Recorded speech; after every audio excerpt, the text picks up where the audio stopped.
తెలంగాణలోనే biggest sorry store మన Varahi silks మన విజయవాడ ఎంజీ రోడ్ లో డిసెంబర్ 4వ తారీఖున ఘన ప్రారంభం. ఏదైనా చెయ్యాలి అని అంటే ఒక సంకల్పం మనసులో ఉంటుంది. ఏ సంకల్పంతో మీరు ఇవన్నీ చేసుకుంటూ వెళ్తున్నారు? హిందువుగా జన్మించినందుకు ముందుగా గర్వపడాలి. భుజం తట్టి నడిపిస్తున్నటువంటి మా ఆర్ఎస్ఎస్ నన్ను నడిపిస్తున్నారు. నా చేయి పట్టుకొని మన వెంకటేశ్వర స్వామి నడిపిస్తున్నాడు. మన సనాతన ధర్మానికి సంబంధించి కొంచెం అవేర్నెస్ కల్పిస్తున్నారు సార్ ప్రవచనకర్తల ద్వారా. డైలీ రొటీన్ ఎలా ఉంటే బాగుంటుంది అంటారు? మీరు చెప్పినట్టు జగ్గి వాసుదేవ్ గారు, గురూజీ రవిశంకర్ ప్రసాద్ గారు, మన చాగంటి కోటేశ్వరరావు గారు, గరికపాటి గారు, పరిపూర్ణ స్వామి గారు, వీళ్ళంతా బ్రహ్మర్షులను.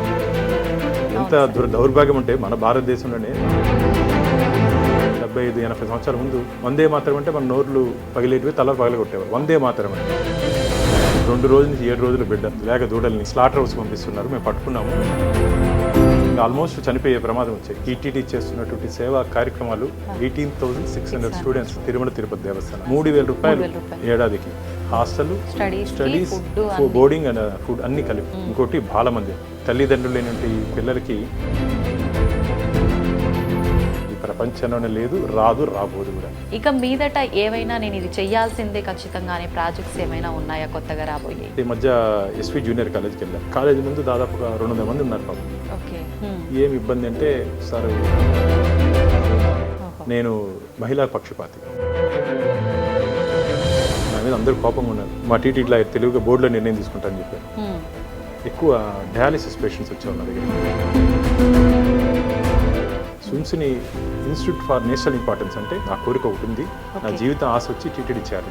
సార్, కాలినడకన వచ్చే భక్తుల విషయానికి వస్తే ఇంకా ముందు ముందు ఇంకేమైనా చేయబోతున్నారా? ఈ మధ్య చిన్న బిడ్డని పాము చిరు తీసుకొని చంపేయడం జరిగింది.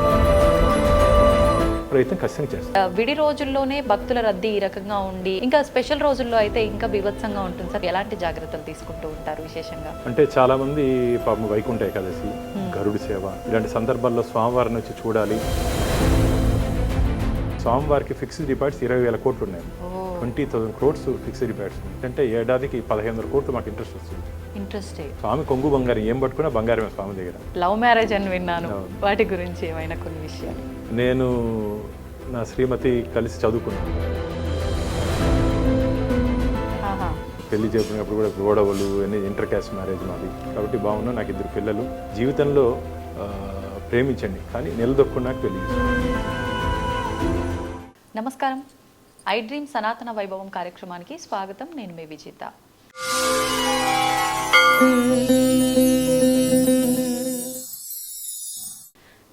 ప్రస్తుతం మనతో పాటు ఉన్నారు TTD board member Bhanuprakash Reddy గారు.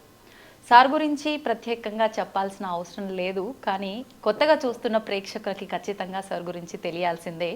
అయితే మనకు తిరుమల తిరుపతి దేవస్థానానికి సంబంధించిన విషయాల్లో కానివ్వండి, విశేషంగా ఇక్కడున్న ప్రజలకు సంబంధించిన విషయాల్లో కానివ్వండి, కొన్ని ప్రాజెక్టులు తీసుకురావడానికి చాలా కృషి చేశారు. కృషి ఒక్కటే కాదండి, చాలా పోరాటమే చేశారు.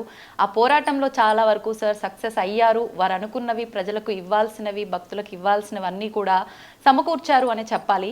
అసలు ఏంటి ఇదంతా ఎందుకు చేయాల్సి వచ్చింది అంటే, వారందరి మంచిని కోరుకొని సార్ ఇవన్నీ చేశారు అని అంటే దాని వెనకాల ఏదైనా రీజన్ ఉందా, ఏంటి, మానవత్వంతో ఇవన్నీ చేయాల్సి వచ్చిందా? ఇలాంటి మరిన్ని విషయాలు సార్తో మాట్లాడి తెలుసుకుందాం. దానికి సంబంధించి అండ్ ఆలయానికి సంబంధించిన విషయాలను కూడా సవివరంగా తెలుసుకునే ప్రయత్నం చేద్దాం. నమస్కారం సార్. నమో వెంకటేశాయ. గోవిందా నారాయణ. సార్, నేను వినడం జరిగింది మీ గురించి. అంటే రాజకీయము ఇవన్నీ పక్కన పెట్టేస్తే వ్యక్తిగతంగా మీరు ఒకటి ఏదైనా మీరు మనసులో అనుకున్నారు అని అంటే అది ఖచ్చితంగా రీచ్ అయ్యేదాకా వదిలిపెట్టరు. ప్రజల కోసమే కానివ్వండి, ఆలయానికి సంబంధించిన వసతులు కార్యక్రమాల విషయంలోనే కానివ్వండి అని చెప్పి. అంటే ఏదైనా చెయ్యాలి అని అంటే ఒక సంకల్పం మనసులో ఉంటుంది. ఏ సంకల్పంతో మీరు ఇవన్నీ చేసుకుంటూ వెళ్తున్నారు? హిందువుగా జన్మించినందుకు ముందుగా గర్వపడాలి. ఈ వేదభూమి, పుణ్యభూమి, పురాణ భూమి అనేటువంటి ఈ భూమి మీద, ఈ గడ్డ మీద మనం పుట్టడమే మనం చేసుకుంటే అదృష్టంగా నేను భావిస్తాను. మన పూర్వీకులు మనకి ఇచ్చినటువంటి వారసత్వ సంపద మన సంస్కృతి, మన సాంప్రదాయాలు. ఈరోజు ప్రపంచమంతా మన భారతదేశం వైపు చూస్తుంది. మన కట్టు, మన బొట్టు గురించి చూస్తుంది. కానీ ఇక్కడుంటే వాళ్ళు కొందరు ఈ వెస్ట్రన్ కల్చర్కి అలవాటు పడిపోయి, కొందరు, అందరూ కాదు, కొందరు. కాబట్టి మనకు ఉండేటువంటి సాంప్రదాయ విలువల్ని దారి తప్పి పక్కన పోతున్నారు. కాబట్టి ఇన్ని 100 కోట్ల మందిలో ఆ భగవంతుడు అఖిలాండ కోటి బ్రహ్మాండ నాయకుడు కలియుగ ప్రత్యక్ష దైవం వెంకటేశ్వర స్వామి. అసలు వెంకటేశ్వర స్వామి గురించి చెప్పాలంటే వెంకటాద్రి సమస్థానం బ్రహ్మాండే నాస్తికించన వెంకటేశ సమోదేవో నభూతో నభవిష్యతి అంటారు వరాహ పురాణంలో కానీ పద్మపురాణంలో కానీ. అంటే వెంకటేశ్వర స్వామి క్షేత్రంతో సరిసమంటే క్షేత్రం కానీ ఆ దేవదేవుడితో సరిసమంటే దేవదేవుడు కానీ ఈ విశ్వంలోనే లేదని చెప్తున్నారు. అలాంటి దేవదేవుడి పాదాల దగ్గర తిరుపతిలో నేను పుట్టి పెరిగాను. కాబట్టి నాకు చిన్నప్పటి నుంచి హిందూ ధర్మం ఉన్నా, గోవులున్నా, గోపురాలన్నా, గుళ్ళన్నా చాలా ఇష్టం నాకు. కాబట్టి ఇది అందులో భాగంగా అదృష్టంగా నేను భారతీయ జనతా పార్టీలో కూడా రావడం జరిగింది. కాబట్టి మీరు అన్నట్టు ఏదైనా విషయం తీసుకుంటే, ముఖ్యంగా భగవంతుడికి సంబంధించిన విషయాలు ఏదైనా తీసుకుంటే ఆ వెంకటేశ్వర స్వామి చెప్తే తప్ప నేను విన్ను. అంటే స్వామి చెప్పడు కదా. వన్స్ ఇష్యూ ఏదైనా తీసుకున్నామంటే, టేకప్ చేసుకున్నామంటే స్వామి చెప్తే తప్ప నేను విన్ను. స్వామి చెప్పడు, నేను విన్ను. ఆ చేసే బలాన్ని, శక్తిని, ధైర్యాన్ని ఆ స్వామివారే దాదాపు ఒక 25 సంవత్సరాలుగా ఇక్కడ జరుగుతున్నటువంటి ఆధ్యాత్మిక విషయాల్లో స్వామివారి దగ్గర ఏదైనా అపచారం జరిగినా, స్వామివారికి కావాల్సినటువంటి ఏదైనా మనం చేయాలన్నా ఒక దృఢ సంకల్పంతో నాకు ముఖ్యంగా నా భుజం తట్టి నడిపిస్తున్నటువంటి మా ఆర్ఎస్ఎస్ రాష్ట్రీయ స్వయం సేవక్ సంఘ్ పెద్దలుతో ముందుగా చర్చించి ఈ పని తీసుకుంటున్నాను, ఈ పనితో ముందుకు పోతున్నాను అని చెప్పి పెద్దలతో ఒకసారి చర్చించిన తర్వాత ఆధ్యాత్మిక విషయాలు కాబట్టి వారు కూడా మంచి కార్యక్రమాలు కాబట్టి నన్ను భుజం తట్టి నన్ను నడిపిస్తున్నారు. నా చేయి పట్టుకొని మన వెంకటేశ్వర స్వామి నడిపిస్తున్నాడు. నాకు ఇంట్లో అందుకని మెట్లు పైన అక్కడ చూస్తే కనపడుతుంది స్వామి. నేను రోజు దిగేటప్పుడు స్వామిని చూస్తూ దిగుతా. స్వామి చేయిని నేను పట్టుకొని ఉంటాను. అంటే ఒక నమ్మకం. ఎందుకంటే నేను తీసుకున్న ఇష్యూస్ అన్ని దాదాపు అన్ని సెన్సేషన్ ఇష్యూస్. టీటీడీలో జరిగినటువంటి అనేక విషయాలు బయట పెట్టడం జరిగింది. బయట పెట్టిన తర్వాత దాని మీద పూర్తి స్థాయిలో ఎవరెవరు తప్పులు చేశారో వాళ్ళని శిక్షించే వరకు ముందుకెళ్ళడం జరిగింది. కాబట్టి ఆ శక్తిని, బలాన్ని ఆ వెంకటేశ్వర స్వామి నాకు ఇచ్చాడని చెప్పి నేను భావిస్తాను. కాబట్టి ముఖ్యంగా ఇప్పుడు నుండి డిజిటల్ యుగం అంటారు దీన్ని. ఈ డిజిటల్ యుగంలో కూడా డివోషనల్గా ఉండాలి. ఎందుకంటే ఇప్పుడు మొత్తం మారిపోయింది. గతంలో మేము చిన్నప్పుడు ఈ ఐఫోన్లు, ఈ ఫోన్లు ఇవన్నీ ఏమి లేవు. ఎక్కడైనా కలవంటే ఫ్రెండ్స్ కూర్చొని మాట్లాడుకునే వాళ్ళం, గుళ్ళకి వెళ్ళే వాళ్ళం, ఇవన్నీ వెళ్ళొచ్చేవాళ్ళం. కానీ ఇప్పుడు ఈ పిల్లలంతా చిన్న పిల్లల దగ్గర నుంచి ఇప్పుడు నాకు మనం వేరే ఇంటికి వెళ్ళింటే చిన్న బిడ్డ ఒక 3 years 4 years ఉంది, ఫోన్ ఇకపోతే ఏడుస్తూ ఉంది. గతంలో మన ఇళ్లలో పెద్దలు, మన ఇంట్లో నాన్నమ్మలు కానీ అమ్మమ్మలు కానీ వాళ్ళకి మనకు ఉన్నటువంటి మంచి దేవుడికి సంబంధించిన రామాయణం కానీ మహాభారతం కానీ ఆ కథలు అయితే మంచి ఏ విధంగా మంచి కథలు చెప్పి వాళ్ళని ఒక ప్రయోజకులుగా తీర్చిదిద్దేవాళ్ళు. అసలు దేవాలయం అంటేనే ఒక ఆధ్యాత్మిక కేంద్రం. దేవాలయం ఆధారంగా అనేక కార్యక్రమాలు గతంలో రాజుల కాలం నుంచి ఇప్పటి వరకు జరుగుతూ వచ్చాయి. గతంలో రాజులు, చక్రవర్తులు దేవాలయాల్ని దాని అనుసంధానం ఉంటే అన్నింటినీ వారు చూస్తూ వచ్చేవాళ్ళు భాగోగులంతా. ఇప్పుడు రాచరిక వ్యవస్థ ఇవన్నీ మారిపోయిన కారణంగా ప్రభుత్వం వచ్చింది. ప్రభుత్వం అంటే మనం. కాబట్టి మన దేవాలయాల్ని, మన సాంప్రదాయాన్ని మనం కాపాడుకొని భావితరాలకు అందించాల్సిన బాధ్యత మన మీద ఉంది. కాబట్టి ఆ బాధ్యతలో కొంత భాగం భగవంతుడు నాకు ఇచ్చాడని చెప్పి నేను భావిస్తున్నాను. అందుకనే ఆధ్యాత్మికంగా నేటి యువత కూడా ఖచ్చితంగా ఒక ఆధ్యాత్మిక మార్గంలో మనం నడిస్తే, ఎందుకంటే మన స్ఫూర్తిగా తీసుకోవాల్సింది ఈరోజు యువత స్ఫూర్తిగా తీసుకోవాల్సింది 23 సంవత్సరాల్లో ఉరితాడును ముద్దు పెట్టుకొని ఉరికమ్మ మెక్కినటువంటి భగత్ సింగ్ అని తీసుకోవాలి, ఝాన్సీ లక్ష్మీబాయిని తీసుకోవాలి, అల్లూరి సీతారామరాజు తీసుకోవాలి. అలాగే ప్రపంచం మొత్తం భారతదేశం వైపు చూసే విధంగా స్వామి వివేకానంద వారిని ఆదర్శంగా తీసుకోవాలి. ఇలాంటి మహాపురుషుడిని ఆదర్శంగా తీసుకొని రోజు 1 గంట 10 నిమిషాలు వారి జీవిత చరిత్ర కానీ వారికి సంబంధించిన విశేషాలు ఏమైనా కానీ చూసి తెలుసుకుంటే ఖచ్చితంగా ప్రతి ఒక్క మనిషిలో ఇన్స్పిరేషన్ అనేది వస్తుంది. ఇప్పుడుంటే యువత ఏమనుకుంటున్నారంటే కాఫీ ఖర్చుల నుంచి ఖర్చీఫ్ వరకు తల్లిదండ్రులు వేయాలని ఒక భావనలో ఉన్నారు. తల్లిదండ్రులు కాదు, మన కాళ్ళ మీద మనం నిలబడాలి. ఏదో చరిత్ర చదువుకొని మామూలుగా మీరు కానీ గమనించినట్టే మన మాజీ రాష్ట్రపతి అబ్దుల్ కలాం గారు చెప్తారు, కళలు కలండి, కళలు నెరవేర్చే వరకు మీరు ప్రయత్నం చేయండి అని. కళలు కానీ ఉదయం లేస్తేనే మర్చిపోవడం కాకుండా ఆ కళని నిజం చేసుకునే దిశగా నేటి యువత కూడా ముందుకు పోవాలి. దానికి ఆధ్యాత్మికంగా ఖచ్చితంగా మీరు కానీ గమనించినట్టయితే ఆధ్యాత్మికంగా కొద్దిగా, అంటే నేను చెప్పేది 24 గంటలు తీసుకుపోయి ఎక్కడ తపస్సు చేసి మెడిటేషన్ చేయాలి కదా. మనం ఉన్నటువంటి యాంత్రిక యుగంలో క్షణకాలం కోపంతో మన తప్పుడు నిర్ణయాలు తీసుకుంటున్నాం. మీరు కానీ గమనించినట్టయితే ఇప్పుడు చాలామంది కాలేజెస్లో కానీ దీంట్లో కానీ సూసైడ్స్ చేసుకుంటారు. ఎందుకు చేసుకుంటున్నారు? వారి మీద వారికి నియంత్రణ లేని కారణంగా. మీకు నియంత్రణ కావాలంటే యోగా కానీ మెడిటేషన్ కానీ ఇవన్నీ చేయండి. ఖచ్చితంగా మన మీద మన కంట్రోల్ వస్తుంది. ఏదో చిన్నపాటి సంఘటనలతో మనం మన భగవంతుడి ఇచ్చిన జీవితం, ఈ 3,00,00,000 జీవరాశుల్లో మనిషికి ఒక్కటికే ఆలోచించి నిర్ణయం తీసుకునే అవకాశం ఇచ్చాడు. కాబట్టి ఆధ్యాత్మికంగా ఉంటే ఖచ్చితంగా ఒక సూపర్ నేచురల్ పవర్ అంటారమ్మా. మనకన్నా ఒక సూపర్ నేచురల్ పవర్ ఉంది ఈ విశ్వంలో. ఆ సూపర్ నేచురల్ పవర్నే మేము భగవంతుడిగా భావిస్తాం. ఆ భగవంతుడి ఆశీర్వాదంతో ఖచ్చితంగా ఏదైనా సరే నేటి యువత ఆ ఆధ్యాత్మిక భావనతో ముందుకు పోవాలని చెప్పి నేను కోరుకుంటున్నాను. ఒకప్పటి విషయం పక్కన పెడితే ఈ మధ్య కాలంలో అంటే మన సనాతన ధర్మానికి సంబంధించి భగవంతుడు ఏంటి ఇదంతా ఈ జ్ఞానం అంతా కూడా కొంచెం అవేర్నెస్ కల్పిస్తున్నారు సార్. అంటే మీలాంటి వాళ్ళ ద్వారా, కొంతమంది ప్రవచనకర్తల ద్వారా ఇలా వింటూ ఉన్నారు. కొంతమంది విని ఆచరించడానికి ముందుకు వెళ్తున్నారు, కొంతమంది విన్న దగ్గరే అక్కడికక్కడే వైరాగ్యము మళ్ళీ అక్కడికక్కడే దాన్ని వదిలిపెట్టడం లాగా అయిపోతుంది. అంటే ఇదంతా మన లైఫ్లో ఒక రొటీన్ చేసుకోవాలి, ఒక నిత్య జీవితంలో భాగం చేసుకుంటేనే బాగుంటుంది, అవి ఆచరించగలుగుతాం. ఆ డైలీ రొటీన్ ఎలా ఉంటే బాగుంటుంది అంటారు? మీరు చెప్పినట్టు జగ్గి వాసుదేవ్ గారు, గురూజీ రవిశంకర్ ప్రసాద్ గారు, మన చాగంటి కోటేశ్వరరావు గారు, అలాగే పరిపూర్ణానంద స్వామి గారు, గరికపాటి గారు, ఇలా మేధావుల మహర్షులు, అంటే వీళ్ళంతా బ్రహ్మర్షులు అనాలి.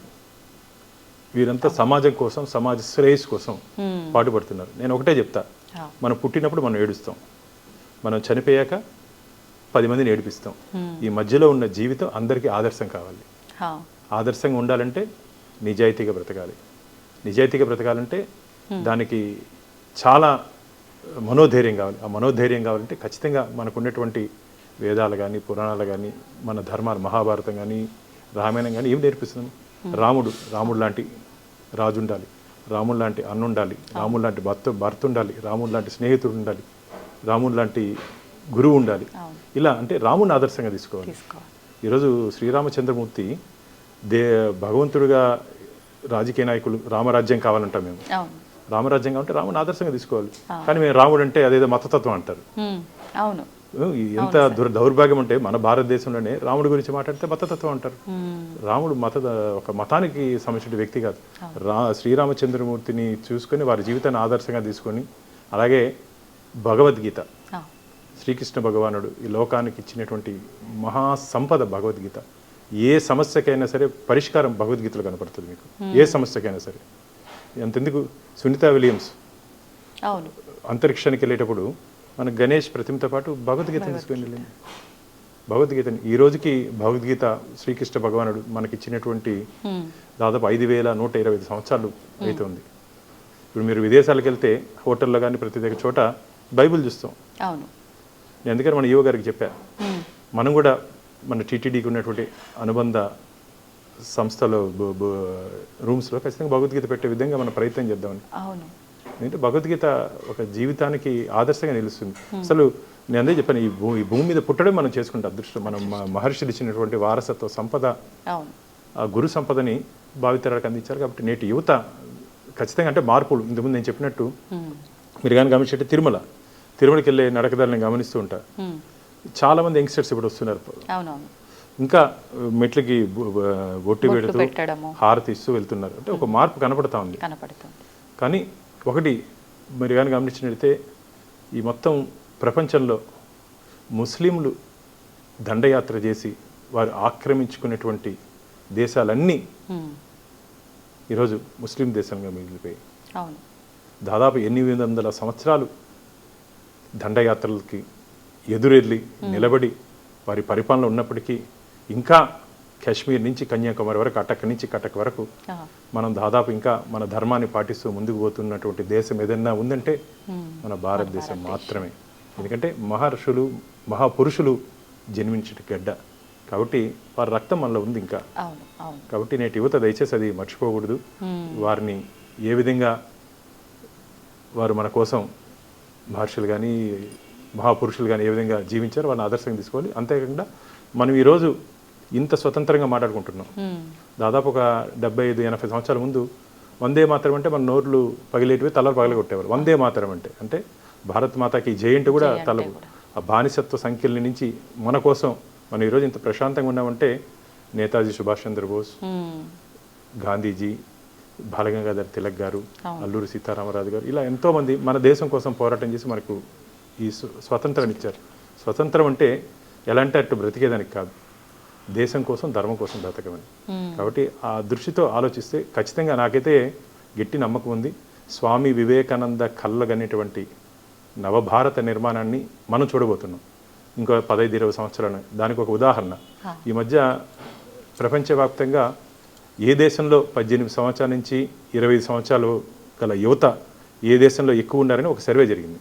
సర్వే జరిగితే 67% మన భారతదేశంలో ఉన్నారు. మన భారతదేశంలో వీళ్ళు రాబో రోజుల్లో భారతదేశాన్ని స్వామి వివేకానంద కళ్ళగనటువంటి విశ్వ గురువుగా ఈరోజు మార్చే సత్తా శక్తి మన యువతరంలో ఉంది. దాన్ని సన్మార్గంలో పెట్టాలంటే ఆధ్యాత్మికంగా వాడిని జోడిస్తే ఖచ్చితంగా సన్మార్గంలో వెళ్ళే అవకాశం ఉంది. ఇప్పుడే మీరు కానీ గమనించినట్లయితే ప్రపంచంలో 5th డెవలప్డ్ నేషన్గా భారతదేశం ఉంది. ఇంకా 5-6 సంవత్సరాలు 3rd పొజిషన్కి వస్తాం. ఇంకా 2045కి మనందరం మన పిల్లలు నేటి యువత అందరం కలిసికట్టుగా ప్రయాణం చేస్తే మొదటి స్థానంలో అమెరికాని, చైనాని కొడగొట్టి మనం అగ్రస్థానంలో ఉండే దిశగా ఉంటాం. కాబట్టి యువతకి నేను ఒకటే చెప్తున్నా, మనం ఖచ్చితంగా దేశం కోసం ధర్మం కోసం ముందుకు పోదాం. ప్రయత్నం మీరు చేయండి, ఫలితం దేవుడు ఇస్తాడు. కాబట్టి ఆ విధంగా ముందుకు పోవాలని చెప్పి యువతను కూడా కోరుకుంటున్నా. మీరు ఒకసారి ప్రయత్నం చేయమంటున్నా. ఈ మధ్య నేను మహాశివరాత్రికి ఈషాకి వెళ్తుంటా. అసలు అక్కడ ఎంత మంది లక్షల మంది యువత వస్తున్నారంటే ఈరోజు మారుతున్నారు. కొన్ని దుష్ట శక్తులు ఇక్కడ ఉన్నటువంటి మనలో ఉన్నటువంటి డివైడ్ అండ్ రూల్, మీరు బ్రిటిషర్స్ కానీ వీళ్ళందరూ వచ్చినప్పుడు మన మధ్య విభేదాలు సృష్టించి వాళ్ళు పాతుకుపోయారు. ఆ విభేదాలు లేకుండా మనందరం ఒకటే, మనందరం భారతమాత బిడ్డలం. ఆమె కోసం, భరతమాత కోసం, దేశం కోసం మనం పనిచేయాలన్న ఆలోచన వస్తే చాలు. ఖచ్చితంగా నా దేశం, మన దేశం, భారతదేశం స్వర్ణ భారత్గా ముందుకు పోతుంది. దాన్ని మనం చిన్నప్పుడు నేను చదువుకునేటప్పుడు భారతదేశం డెవలప్ అవుతున్నటువంటి దేశంగా చూసాం. ఈరోజు ఆల్రెడీ అభివృద్ధి చెందినటువంటి సరసంలో పోటీ పడుతున్నట్టు దేశంగా చూస్తున్నాం. ఈ మార్పు కారణం ఇక్కడ ఉన్నటువంటి యువతే. నాకు ఇంకో విషయం ఏంటంటే, మీ ద్వారా ఇక్కడ చాలా మంచి క్రీమ్ అంతా విదేశాలకు వెళ్ళిపోతున్నారు. మీరు కానీ గమనించినట్లయితే ప్రపంచంలో మల్టీనేషనల్ కంపెనీస్ అన్నిటికీ టాప్ ఎవరున్నారమ్మా? మన ఇండియన్స్ ఉన్నారు. ఇప్పుడు ప్రపంచవ్యాప్తంగా టాప్ డాక్టర్స్ కానీ, ఇంజనీర్స్ కానీ ఎక్కడ కానీ మీరు లెక్కేస్తే మన భారతీయులు ఉన్నారు. కానీ ఇది యువత కన్నా తల్లిదండ్రులదే తప్పు అనొచ్చేమో అని నా అభిప్రాయం సార్. అంటే మా పిల్లల భవిష్యత్తు బాగుండాలి, చదివించాలి అనుకునే వరకు ఓకే, ఇక్కడ ఉంటే భవిష్యత్తు లేదు, విదేశాలకు పంపించాలనే ఆలోచన ఎక్కువగా తల్లిదండ్రులే చేస్తున్నారేమో అనిపిస్తుంది సార్. మీరేమంటారు? ఖచ్చితంగా మీరు ప్రపంచాన్ని జయించినటువంటి అలెగ్జాండర్ చనిపోయినాక ఏం చెప్పాడమ్మా? తన చేతుల్ని బయట పెట్టమన్నాడు. పోయేటప్పుడు మనం ఏం తీసుకుపోయలేదు, మనం పోయేటప్పుడు ఏం తీసుకుపోయే అవకాశం లేదు. కాబట్టి డబ్బుతో ముడిపెట్టకూడదు. మనకున్నటువంటి కోరికలను కానీ అదుపు చేసుకుంటే, నేను అందుకని మొదటి నుంచి చెప్తున్నా, ఒక ఆధ్యాత్మికంగా కానీ మీరు కానీ డెవలప్ ముందుకు కానీ పోగలిగితే మనకున్నటువంటి డిజైర్స్ కానీ, కోరికలు కానీ కంట్రోల్లో చేసుకునే అవకాశం ఉంటుంది. ధీరుభాయ్ అంబానీకైనా సరే, ముఖేష్ అంబానీకైనా సరే, ఆదానికైనా సరే, అడుక్కునేవాడికైనా సరే, ఆఖరిగా మిగిలేది 3/6. శ్మశానంలో ఎవరికైనా సరే 3/6. అది దృష్టిలో పెట్టుకోవాలి. కాబట్టి డబ్బుకి ప్రాధాన్యత ఇచ్చేది తగ్గించుకోవాలి. డబ్బు కావాలి, డబ్బు లేకుండా ఏం జరగదు. కానీ ఎంత అవసరమో అంత అవసరంగా పెట్టుకోవాలి. సోషల్ సర్వీస్ పిల్లల్లో మెయిన్ నేను, నా కుటుంబం అనేది కాకుండా నేను, నా చుట్టుపక్కల వాళ్ళు, నా సమాజం, నేను నా సమాజం అనే ఆలోచనగా వస్తే ఖచ్చితంగా మార్పు వస్తుంది. దాంట్లో సాటిస్ఫాక్షన్ లెవెల్స్ మీకు పీక్కి వెళ్తుంది. ఇప్పుడు నాకు ఇంతకుముందు నేను మీకు చెప్పినట్టు గోవిందుడి గురించి చెప్పాను కదా. నేను ఒకసారి లాస్ట్ టైం టీటీడీ బోర్డు మెంబర్గా ఉన్నప్పుడు రాత్రి ఒక ఫోన్ వచ్చింది పుంగునూరు నుంచి. సార్, ఒక లారీలో 2 రోజుల నుంచి 7 రోజులు బిడ్డ లేక దూడల్ని స్లాటర్ హౌస్కి పంపిస్తున్నారు, మేము పట్టుకున్నాము, దాన్ని తిరుపతి తీసుకొని వస్తున్నాము, కానీ ఇక్కడ మా టీటీడీ డైరీ ఫామ్లో దాన్ని పెట్టుకోమంటున్నారు. రాత్రి 11:30 అయింది. వస్తే అప్పుడు డైరెక్టర్కి ఫోన్ చేసి ఏమంటే, మనం పెట్టుకునే అవకాశం లేదు, చిన్న బిడ్డలు మనకు ఇది అవకాశం లేదంటే, లేదు మీరు పెట్టుకుంటారంటే, లేదని అవకాశం లేదన్నాడు. అవకాశం అయితే నేను గేట్ దగ్గర కూర్చుంటానన్నా. అప్పుడు భయపడి డైరీ ఫామ్లో తీసుకుంటే ఉదయం 6 గంటలు లేచి వెళ్ళా. వెళ్ళిన తర్వాత చిన్న బిడ్డలు దీన్ని ఎట్లా మనం ప్రొటెక్ట్ చేయాలని చెప్తే ఆవు దాని అంటారు 54 బాటిల్స్ చిన్న పిల్లలకి మనం బాటిల్ ఫీడింగ్ ఇస్తాం కదా, అట్టు ఇచ్చి వాటిని అన్నింటినీ బ్రతికిచ్చేస్తాం. Super sir. అంటే అక్కడ నాకు ఆ రోజు ఏం ఇన్స్పిరేషన్ అంటే సుమారుగా 54 ఉన్నాయి. నాకు ఆ రోజు ఏమనిపించింది, ఆ పట్టిన పిల్లలంతా యంగ్స్టర్స్, అంటే వాళ్ళకు మంచి కాజ్ కోసం చేస్తారు. ఆ మంచి కాజ్ మనం కానీ ఇక్కడ అందుకోకుండా ఉంటే, దానికి లింకప్ మనం కానీ ఇక్కడ ఎవరో ఒక నిలబడి చేయకుండా ఉంటే వారు చేసిన శ్రమ వృధా అయిపోయింది. కాబట్టి వాళ్ళు చేసిన ప్రయత్నానికి ఎవరో ఒకరు తోడు ఉండాలి, ఎవరో ఒకరు తోడు ఉండాలి. సమాజంలో ఒకరికొకరు తోడు. ఎందుకు చెప్తున్నట్టు ఈ అంశం, ఒకరికొకరు తోడుగా ఎవరినో ఒక మంచి పని చేస్తే ఆ మంచి కోసం నువ్వు ఎంతవరకన్నా వెళ్ళు. నేను ఒక సర్కిల్లో ఉండి ఆ సర్కిల్లోనే ఉండి నిల్చుకొని పని చేయాలంటే జరగదమ్మా. రిస్క్ జోన్లో అడుగు పెట్టాల్సిందే. రెడ్ జోన్లో అడుగు పెట్టి నువ్వు ఫైట్ చేస్తే తప్ప రిజల్ట్ రాదు. సేఫ్ జోన్లోనే మనం కూర్చొని ఫోన్లో మాట్లాడుకొని చేయాలంటే ఎట్టి పరిస్థితులు ఇప్పుడున్నట్టు పరిస్థితులు కుదరదు. రిస్క్ జోన్లోకి అడుగు పెట్టిన యువతకి అదే చెప్తున్నా, మన పరిధి దాటి పొండి, మంచి పనికి పోండి. రిస్క్ అంటే పనికిరాని పనులకు పోదు, మంచి పని కోసం ఎంత దూరంగా వెళ్ళండి. దానికి దాంట్లో వచ్చే ఆ బ్లెస్సింగ్స్. ఇప్పుడు నాకు ఇది అయిన తర్వాత ఒకసారి తిరుచానూరు నుంచి ఫోన్ వచ్చింది, ఈ ఆవులు అయిన తర్వాత, సార్ అక్కడ ఆవులు చనిపోతున్నాయి, వాటికి సరిగ్గా ఫీడ్ లేని కారణంగా. అంటే ఫస్ట్ టైం నా లైఫ్లో దాదాపు 150 ఆవులు ఉంటాయి, సెలైన్ ఎక్కించాం. ఆవులకి సెలైన్ ఎక్కించి, నాకు తెలియదు మా ఆవులు కూడా సెలైన్ ఎక్కిస్తారండి తిరుచానూరు దగ్గర. అంటే వాటికి సరిగ్గా అక్కడ నిర్వాహకులు ఫీడ్ పెట్టలేని కారణంగా ఇంకా ఆల్మోస్ట్ చనిపోయే ప్రమాదం వచ్చాయి. దాదాపు నేను ఉదయం ఇప్పుడు 5 గంటలకు లేచి వెళ్ళి రాత్రి వరకు అక్కడే ఉండేవాడిని. ఒక వెటర్నరీ టీంని పెట్టాను, నా స్నేహితులు అందరూ సహాయ సహకారాలతో ఒక వెటర్నరీ టీంని పెట్టి దాదాపు 2 ఆవులు చనిపోయేంతది, మిగతా 150 ఆవులు బ్రతికించుకోగలిగా. ఇవన్నీ ఏమంటే గోవుకు చేసినటువంటి సేవ గోవిందుడి సేవలో నేను పంపించింది. నాకు ఇప్పుడు నా పెద్దలు ఆ రోజు ఉన్నటువంటి పెద్దలు అదే అంటారు, బాను నువ్వు గోవుకు చేసినటువంటి సేవ గోవిందుడు నేను తీసుకున్నాడు. అప్పటికి మీరు బోర్డు మెంబర్ గా ఎంపిక అవ్వలేదా సార్? లేదు, కాలేదు, ఫస్ట్ టైం కూడా కాలేదు. Okay okay. అంటే అందుకని చెప్తున్నా, మూగ జీవులు ప్లస్ గోవు అంటే 3 దేవతలు నిలవైనటువంటి గోవు. నాకు అందుకనే గోవు అంటే చాలా ఇష్టం. ఇక్కడ నేను బోర్డు మెంబర్ అయిన తర్వాత మన అలిపిరి దగ్గర మీరు కానీ వెళ్తే చూడొచ్చు, అది కూడా మీరు ఒక స్టోరీ చేయొచ్చు. గో తులాభారం, గో పూజ పెట్టించాం. గో తులాభారం అంటే మామూలుగా మనం కొండ మీద మనం తులాభారం చేసుకుంటాం, కానీ గోవు తులాభారం చేస్తే 3 కోటి దేవతలకి తులాభారం చేసినట్టు ఫలితం వస్తుంది. సో ఆ గో తులాభారాన్ని ఇక్కడ పెట్టించాను. అదృష్టవశాత్తు 2022లో ద్రౌపది ముర్మి గారు వచ్చినప్పుడు వారిని అక్కడ పూజకు కూడా తీసుకుని వెళ్ళా, వారు కూడా తులాభారం చేశారు. ఒక రాష్ట్రపతిగా ద్రౌపది ముర్మి గారు కూడా. ఎందుకంటే గోవు అనేది గోమాత, భూమాత, తులసిమాత, కన్న తల్లితో సమానం. మన తల్లికి ఏ విధంగా గౌరవం ఇస్తామో ఆ విధంగా వీటికి కూడా మనం గౌరవం ఇస్తే ఖచ్చితంగా మంచి ఫలితము, ఆశీర్వాదం వస్తుందని చెప్పి నా భావన. కాబట్టి ఎందుకు ఇవన్నీ చెప్తున్నా అంటే, మనిషి స్వార్థంతో ఈ కలియుగంలో ఇముడిపోయింది. మన సైకాలజీగా మన మెదడులో నేను, నా కుటుంబం అనేది లేకుండా నేను, నా సమాజం అనేది తాత కానీ పిల్లలు కానీ పనిచేస్తే ఖచ్చితంగా మంచి ఫలితాలు వస్తాయి. ఇప్పుడు మీరు చెప్పినట్టు టీటీడీ గురించి కానీ మనం మాట్లాడితే, టీటీడీ లాంటి సేవా సంస్థ ఈ ప్రపంచంలో లేదు. టీటీడీ చేస్తున్నటువంటి సేవా కార్యక్రమాలు ఈ ప్రపంచంలోనే ఎవరు చేయలేరు కూడా. 18,600 స్టూడెంట్స్ చదువుతున్నారు. 18,600 స్టూడెంట్స్ తిరుమల తిరుపతి దేవస్థానంలో. 3,000 రూపాయలు, 3,000 రూపాయలు ఏడాదికి. Hostel, studies, boarding and food అన్ని కలిపి. ఎంత సంతోషం వేస్తుంది అంటే, 3,000 అంటే కొద్దిగా ఉండాలి కాబట్టి 3,000 రూపాయలతో. నేను కూడా అక్కడ ఎస్వి జూనియర్ కాలేజ్ స్టూడెంటే, ఎస్జిఎస్ ఆర్ట్స్ కాలేజ్ స్టూడెంటే. నేను కూడా విద్యాలయాల్లో చదువుకొని ఈ రోజు బయట వచ్చిన వ్యక్తిని. ఎన్ని సంవత్సరాల నుంచి ఉన్నాయి సార్ ఆ స్కూల్స్ అన్ని కూడా?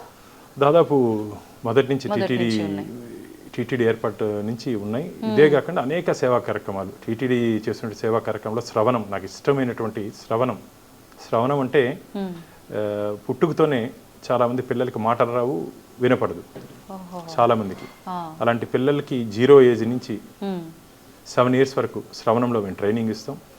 అమ్మా నాన్న అని పిలవలేని పిల్లల్ని కూడా మేము ట్రైనింగ్ 7 సంవత్సరాలు ట్రైనింగ్ ఇచ్చిన తర్వాత వాళ్ళు సంతోషంగా తల్లిదండ్రుల పేరు చెప్తూ కేరింతలు చేస్తూ వాళ్ళతో పాటు స్వగృహానికి వెళ్ళి ఈరోజు ఐఐటీలో బీటెక్ చేసినటువంటి విద్యార్థులు ఉన్నారు మా దగ్గర. ఈసారి నెక్స్ట్ టైం వచ్చినప్పుడు మిమ్మల్ని తీసుకుని వెళ్తాను అక్కడికి. నాకు ఇష్టమైనటువంటి ప్రాజెక్ట్ అది. ఇంకోటి బాలమందిర్. తల్లిదండ్రులు లేనటువంటి పిల్లలకి నేను చాలా సందర్భాల్లో ఈవోకి చెప్పడం జరిగింది. సార్ ఈ ఎగ్జిక్యూటివ్ ఆఫీసర్ అంటే టీటీడీకి మీరు కస్టోడియను, పిల్లలకి అమ్మా నాన్న అయినా మీరే, వెంకటేశ్వర స్వామి పద్మావతి మీరే, వాళ్ళని బాగా చూసుకోవాలి. అలాగే డఫ్ అండ్ డమ్ ఇది ఉంది, డఫ్ అండ్ డమ్ ఉంది మాకు. సో ఇట్లాంటి ఇన్స్టిట్యూషన్స్, స్విమ్స్ హాస్పిటల్ ఉంది. వీటన్నిటిని తిరుమల తిరుపతి దేవస్థానం మనం వేసే కానుకలు, ఇప్పుడు ఈ రోజు రేపు గతంలో మనం వేసినట్టు 100 రూపాయలు, 10 రూపాయలు, 20 రూపాయలు, ఈ కానుకలన్నింటినీ ఇలా ధార్మిక కార్యక్రమాల కోసమే ఖర్చు పెడుతున్నాం టీటీడీ. అందుకనే చెప్తున్నా, టీటీడీ లాంటి ధార్మిక సంస్థ, సేవా సంస్థ ఈ ప్రపంచంలోనే లేదు, రాబోదు కూడా. అంత మంచి కార్యక్రమాలు చేస్తూ మేము ముందుకు పోతున్నాం. అసలు టీటీడీ గురించి చెప్పాలంటే ఆ స్వామివారి లీలలు కానీ, ఆ స్వామివారి ఆడుస్తున్నట్టు జగన్నాటకం అంటారు. సరే, నేను చేస్తున్నటువంటి అనేక విషయాల్లో చాలామంది చెప్తారు నీకు ఎందుకు బాగా రిస్క్. చాలా విషయాలు టీటీడీలో గతంలో జరిగినటువంటి అవకతవకలు కానీ ఇవన్నీ బయట పెట్టినప్పుడు చాలామంది నీకెందుకు బాను, ఎవరికి లేని ఇది నీకెందుకంటే వెంకటేశ్వర స్వామి అంటే నాకు ప్రాణం.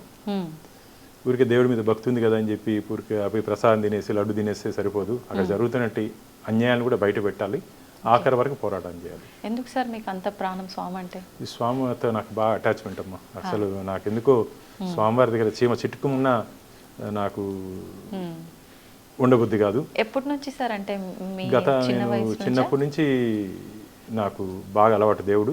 కానీ నేను 27 years 97 నుంచి బీజేపీలో చేరాను. బీజేపీలో చేరిన తర్వాత ఇంకా ఈ హిందుత్వం పట్ల పార్టీ, మా దేశం కోసం ధర్మం కోసం ఉంటాం కదా, అట్లా వచ్చిన తర్వాత ఇంకా గట్టిగా వచ్చాను. అంటే మామూలు భాలుగా చేయలేని పనులు ఒక బీజేపీ జెండా కింద చేయగలుగుతున్నా. ఎందుకంటే మామూలు భానులుగా చేస్తే స్పందన, ఈరోజు ఎవరితోనే మాట్లాడినా, ఎవరికన్నా మాట్లాడినా నాకు ఒక పార్టీ అండుంది, పార్టీ పెద్దలు ఉన్నారు నాతో పాటు నడిపించేదానికి. కాబట్టి ఒక అవకాశం బీజేపీ కూడా నాకు నా పార్టీ అంటే ఎంత ఇష్టం అంటే ఈ 27 ఏళ్ల ప్రయాణంలో ఏ రోజు కూడా బాను ఎందుకు ఈ ఇష్యూ చేసావు, ఎందుకు ఈ అంశం నువ్వు తీసుకున్నావు అని చెప్పి నన్ను ప్రశ్నించింది లేదు. నన్ను ప్రోత్సహించినటువంటి పార్టీ భారతీయ జనతా పార్టీ. ఏ రోజు కూడా 27 సంవత్సరాలు మా రాజకీయ పార్టీలో బయట నుంచి అనుకుంటారు కానీ చాలా కష్టం. ఇప్పుడంతా క్యాస్ట్ పాలిటిక్స్ అయిపోయాయి. కానీ మా పార్టీ ఈ అంశాలు ఎప్పుడుగానే నన్ను ఎక్కడ నిరోధించింది లేదు. ప్రతి ఒక్క అంశంలో నా భుజం తట్టి నన్ను ముందుకు పంపించింది. అందుకనే నన్ను బీజేపీ బానుగా ఈరోజు అందరూ పిలిచే పేరు అవకాశం నాకు నా పార్టీ ఇచ్చింది. పార్టీ పెద్దలు కూడా నాకు ఇప్పటి వరకు నన్ను అన్ని విధాలుగా ప్రోత్సహిస్తూ నన్ను ముందుకు నడిపించారు. కాబట్టి నేను ఒకటే చెప్తున్నాను, నేటి యువతకి మనం చరిత్ర చదువుకోవడం కాదు, చరిత్ర మనం చదువుకోవడం కాదు, మన గురించి భవిష్యత్తులో చరిత్రగా మిగిలిపోవాలి. ఒక ప్రయత్నం చేస్తే ఖచ్చితంగా అవుతుంది. అంటే సార్ మీరు ఒక సంకల్పంతో ముందుకెళ్లారు, హార్డ్ వర్క్ చేశారు. ఎంత అంటే మీ ప్రాణం మీదకి వచ్చినా పర్లేదు, ఆల్రెడీ వచ్చినవి అయినా కూడా మీరు వెనక్కి తగ్గకుండా నించున్నారు. ఆ సక్సెస్ వచ్చింది. కానీ అందరి విషయంలో ఇది జరుగుతుంది అని ఎలా చెప్పగలం సార్? జరుగుతుంది. సంకల్ప బలం ఉంటే, నమ్మకం, చిత్తశుద్ధి ఉంటే ఖచ్చితంగా జరుగుతుంది. ఒక మంచి పని కోసం ప్రయత్నం చేయండి. ప్రయత్నం మీరు చేయండి, ఫలితం దేవుడు ఇస్తాడు. ఖచ్చితంగా ప్రయత్నం మనం చేస్తే ఫలితం స్వామి ఇస్తాడు. ఇప్పుడు ఈరోజు చరిత్ర కాదు, గతంలో మీరు కానీ గమనించినట్టయితే నేను మొన్ననే ఇక్కడికి వెళ్ళాను, శ్రీశైలంకి వెళ్ళాను. శ్రీశైలంకి వెళ్తే శివాజీ మహారాజు ధ్యానం చేసి అమ్మవారి దగ్గర ఖడ్గం ప్రసాదించినటువంటి ప్రాంతంలో ఆ వైబ్రేషన్ స్టిల్స్ ఉన్నాయి, ఇంకా స్టిల్ అక్కడే ఉంది, తెలుస్తుంది. ఎందుకంటే శివాజీ ఈరోజు ఒక మనిషి రూపంలో ఉన్నటువంటి భగవంతుడిగా మారిపోయాడు. ఇంతమంది రాజులు, చక్రవర్తులు భారతదేశాన్ని ఏలినా సరే ఈరోజు శివాజీ మహారాజు గురించి ఎందుకు మాట్లాడుకుంటున్నాం? ధర్మం గురించి, దేశం గురించి నిలబడిన వ్యక్తి పోరాడాడు. కాబట్టి మనం కూడా చరిత్ర చదువుకునే కదా, మన గురించి కూడా భవిష్యత్తులో చరిత్రగా నిలిచిపోవాలంటే ప్రయత్నం అనేది చేయాలి. ఇంతకుముందు నేను చెప్పినట్టు రిస్క్ జోన్లోకి వెళ్ళాలి కంపల్సరీ. అంటే అందరూ పోయి ఏదో మీ ప్రాణాలని గుడ్డిగా పెట్టమని చెప్పట్లే, తెలివిగా ఆధారాలతో పాటు, ఆరోపణలు కాకుండా ఆధారాలతో ఎవరన్నా సరే ఉద్యమించండి. ఆధారాలు ఉండాలి చేతులు. ఇప్పుడు నేనేం మాట్లాడినా సరే నా దగ్గర ఎవిడెన్స్ లేకుండా నేను మాట్లాడను. పూర్తిగా నా దగ్గర వచ్చి ఆధారాలన్నింటినీ చేతిలో వచ్చిన తర్వాత దాన్ని తరోగా స్టడీ చేసి పెద్దలతో నాకున్నటువంటి అభిప్రాయాలు షేర్ చేసుకొని ఇట్లా ముందుకెళ్తున్నాను, దీంట్లో లోటుపాట్లు ఏ విధంగా ఉంటాయి అని చూసుకుంటూ ముందుకు పోతా. కానీ ఇప్పటి వరకు నేను చేసినటువంటి పోరాటంలో వెంకటేశ్వర స్వామి నా చెయ్యి వదలలేదు. వెంకటేశ్వర స్వామి నా చెయ్యి వదలలేదు. ఇప్పటి వరకు నన్ను అట్టే పట్టుకొని ముందుకు తీసుకుపోతున్నాడు. ఎప్పటికి కూడా అట్లే పట్టుకొని ఉంటాడని చెప్పి నాకు విశ్వాసం. అందుకని నాకు నెలకి ఒక 4 సార్లు స్వామివారి దగ్గరికి వెళ్ళిపోతాను. వెళ్ళి స్వామివారి దగ్గరికి పోయి, ఎందుకంటే వైబ్రేషన్స్ స్వామివారి దగ్గర కులశేఖర పడి దగ్గర నుంచి ఆ స్వామివారిని చూస్తే చాలు, ఆ శక్తితో మళ్ళీ పరిగెత్తచ్చు మనం. Okay okay. ఎవరు ఏం చేయలేరు మనల్ని. అసలు అంటే లో అనిపించదా సార్ మీకు ఎప్పుడు కూడా ఫీలింగ్? అంటే ఏదైనా చేయాలన్నప్పుడు ఏదైనా ఇబ్బంది ప్రతి ఒక్కరికి వస్తుంది, మీరు మామూలుగా ఆ ప్రెజర్స్ తీసుకోవట్లేదు, అయినా కూడా ఎప్పుడు మీ మాటల్లో కానీ మీరు చేసే పనుల్లో కానీ ఆ బ్యాక్ స్టెప్ వేసేది ఎక్కడ కనిపించదు అని అంటే అది స్వామి పక్క నుండి చేయి పట్టుకొని తీసుకెళ్తున్నాడని? స్వామి ఆశీర్వాదంతో పాటు నా కుటుంబం కూడా నాకు అండగా నిలిచింది. నా భార్య కానీ, నా కొడుకు కానీ, నా కూతురు కానీ ఇట్లాంటి విషయాలు చేసేటప్పుడు ధైర్యంగా ముందుకు పోంటారు. ఎందుకంటే మామూలుగా కుటుంబంలో మనకు కానీ ప్రోత్సాహం కానీ అండగా నిలవకపోతే చేయలేమమ్మా, చాలా కష్టం. నిజం సార్. ఎందుకంటే మనం ఇంటికి వచ్చిన తర్వాత ప్రశాంతంగా ఎక్కువసేపు ఇంట్లోనే గడుపుతాం. అవును. మన అందరూ ఎవరైనా సరే ఎక్కువ గడిపేది కుటుంబ సభ్యులతో. అక్కడ కానీ మనకు కానీ వ్యతిరేకత కానీ ప్రశాంతత లేకపోతే చాలా కష్టం. నేను దాదాపు ఈ సుదీర్ఘ ప్రయాణంలో ఏ రోజు కూడా వారు నన్ను వద్దు అని చెప్పింది లేదు. నా భుజం తట్టి ముందుకు పో అని చెప్పారు. కాబట్టి కుటుంబ వ్యవస్థ కూడా మనకి ఎప్పుడు తోడుగా ఉండాలి. మిగతా వాళ్ళకు కూడా కుటుంబం. అందుకు నేను చెప్తున్నా, ఇంతకుముందు చెప్పినట్టు ఈ డిజిటల్ యుగంలో కూడా డివోషనల్ ఉండేటట్టు కుటుంబం కూడా ఆ వాతావరణం కల్పించాలి ఖచ్చితంగా. పెద్దలు, ఎందుకంటే పెద్దలు ఊరికే చెప్పరమ్మా, వారు జీవితాన్ని పూర్తిగా వడబెట్టిన తర్వాతే పెద్దలు. ఇంట్లో ఏదైనా పెద్దలు చెప్తే మనం నెగ్లెక్ట్ చేస్తాం, వాళ్ళు ఎక్స్పీరియన్స్తో చెప్తారు. కాబట్టి ఎక్స్పీరియన్స్ని మనం తీసుకోవాల్సిన అవసరం ఉంది. అంటే వాళ్ళు చెప్పిన ప్రతి విషయాన్ని ఈ జనరేషన్ వాళ్ళం ఎలా తీసుకుంటామంటే, ఊరుకోండి మీరు మీ చాదస్తాము, ఏదో మూఢనమ్మకాలు ఎప్పుడు చెప్తూనే ఉంటారు, ఈ రకంగా కొట్టిపారేస్తూ ఉంటారు. లేదు, వాళ్ళ జీవితంలో వారు ఎక్స్పీరియన్స్ చెప్పినట్టు మాటలు నేను ఒకటే చెప్తున్నా. గురు బ్రహ్మ గురు విష్ణు గురుదేవో మహేశ్వర అంటారు. గురు సాక్షాత్ పరబ్రహ్మ తస్వైస్మి గురువే నమః అంటారు.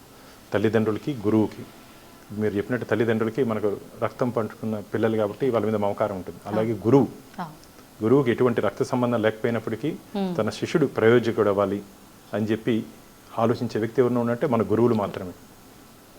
కాబట్టి గురువుని గౌరవించండి, తల్లిదండ్రుని గౌరవించండి, మంచి స్నేహాన్ని ఏర్పరచుపెట్టుకోండి. ఎందుకంటే tell your friend your character అంటారు. మంచి స్నేహితులతో కూడా ఉండాల్సిన అవసరం ఉంది. ఎందుకంటే చెడు తొందరగా అట్రాక్ట్ చేస్తుంది మనిషిని. కానీ ఒక్కసారి జీవితంలో మచ్చబడిన తర్వాత దాన్ని తుడుచుకునే చాలా కష్టం. కాబట్టి చాలా వరకు ఒక మంచి అలవాట్లు నేర్చుకొని ఒక మంచి బుద్ధితో ముందుకు పోవాలి. కాబట్టి తల్లిదండ్రుల్ని గురువుల్ని గౌరవించేది నేర్చుకుంటే ఖచ్చితంగా సమాజంలో ప్రయోజకుడు అవుతారు. పుట్టుకతోనే ఎవడు మంచివాడు చెడ్డవాడు కాదమ్మా. పుట్టుకతోనే ఎవరు మంచివాడు చెడ్డవాడు కాదు. పెరుగుతున్నటువంటి వాతావరణంలో ఆ చుట్టూ ఉన్నటువంటి పరిస్థితుల ప్రభావంగా మనిషి మారే అవకాశం ఉంది. ఆ అవకాశం కూడా లేకుండా ఒక మంచి పద్ధతిలో మనం ఎదగాలంటే ఖచ్చితంగా ఆధ్యాత్మికంగా, అందుకని చాలాసార్లు చెప్తున్నా, ఆధ్యాత్మిక విలువల్ని మనం తెలుసుకుంటూ ఆచరిస్తే ఖచ్చితంగా జీవితంలో మంచి ఫలితాలు వస్తాయి. నాకైతే నమ్మకం ఉంది. ఇప్పుడున్నట్టు యువత చాలా సన్మార్గంలో నడుస్తున్నారని చెప్పి చూస్తేనే తెలుస్తూ ఉంది. ఇంకా నడవాలి. ఈ గడ్డ మీద పుట్టినట్టు ప్రతి బిడ్డ ప్రయోజకుడై దేశం కోసం భారతమాత ఉన్నత శిఖరాలు ఎదిగే విధంగా మొత్తం చూడాలని చెప్పి నేను మనస్ఫూర్తిగా యువతని కోరుకుంటున్నాను. సార్, ఇప్పటి వరకు మీరు అంటే బోర్డు మెంబర్గా ఎంపిక అవ్వక ముందు నుంచే ఎన్నో సామాజిక కార్యక్రమాలు చేశారు. అయిన తర్వాత అంటే 2 సార్లు వెంటనే మీరు బోర్డు మెంబర్గా ఎంపిక అవ్వడం జరిగింది. అండ్ తర్వాత మీరు ఎన్నెన్నో ప్రాజెక్టులు చేశారు. ఇందాక మీరు చెప్పినట్టుగా శ్రవణము వాటికి సంబంధించి. ఇక మీదట ఏవైనా నేను ఇది చేయాల్సిందే ఖచ్చితంగా అనే ప్రాజెక్ట్స్ ఏమైనా ఉన్నాయా కొత్తగా రాబోయాయి? ఎస్ అమ్మా. ముఖ్యంగా ఇప్పుడు మీకు చెప్పినట్టు శ్రవణము, బాలమందిరు, డఫ్ అండ్ డమ్ము దాదాపు 60 సంవత్సరాల మునుపు ఏర్పడినటువంటి ఇది. నేను మొన్న ఈఓ గారిని, చైర్మన్ గారిని తీసుకుని వెళ్ళి చూపించాను. ఈ మూడింటిని కలిపి ఒకే కాంపౌండ్ కింద తీసుకొని వచ్చేటట్టు ఇంటిగ్రేట్ చేసి ఒకే కాంపౌండ్ కింద తీసుకొని వచ్చేటట్టు ఒక లేటెస్ట్, ఇంకా దాంట్లో ఉన్నటువంటి ఎడ్యుకేషన్ సిస్టమ్ని మార్పు చేయాల్సిన అవసరం ఉంది. మార్పులు తీసుకురావాల్సిన అవసరం ఉంది. అంతేకాకుండా మాకున్నటువంటి ఎడ్యుకేషన్ ఇన్స్టిట్యూట్స్లో అప్గ్రేడ్ చేయాల్సిన అవసరం ఉంది. లక్కీగా ఈసారి నేను మా కమిటీ బోర్డు మెంబర్లో ఒక్కొక్కరు ఒక కమిటీకి వేస్తారు. నన్ను ఎస్వీబీసీకి ఎడ్యుకేషన్ కమిటీలో వేశారు. నేను వచ్చిన తర్వాత ఈ మధ్య ఎస్వి జూనియర్ కాలేజ్కి వెళ్తే కాలేజీ ముందు దాదాపు ఒక 200 మంది ఉన్నారు పాపం. తల్లిదండ్రులు కారు దిగి వాళ్ళ దగ్గరికి వెళ్ళాం. ఏం ఇబ్బంది అంటే, సార్ కాలేజ్ సీట్ దొరికింది, హాస్టల్ సీట్ దొరకలేదు అన్నారు.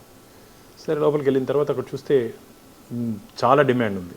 కానీ ఈ బిడ్డల్ని బయట పెట్టాలంటే పాపం రైతు కుటుంబం, పాపం ఎందుకంటే మనకు రైతన్న దేశానికి వెన్నెముక, రైతు బాగుంటేనే దేశం బాగుంటుంది.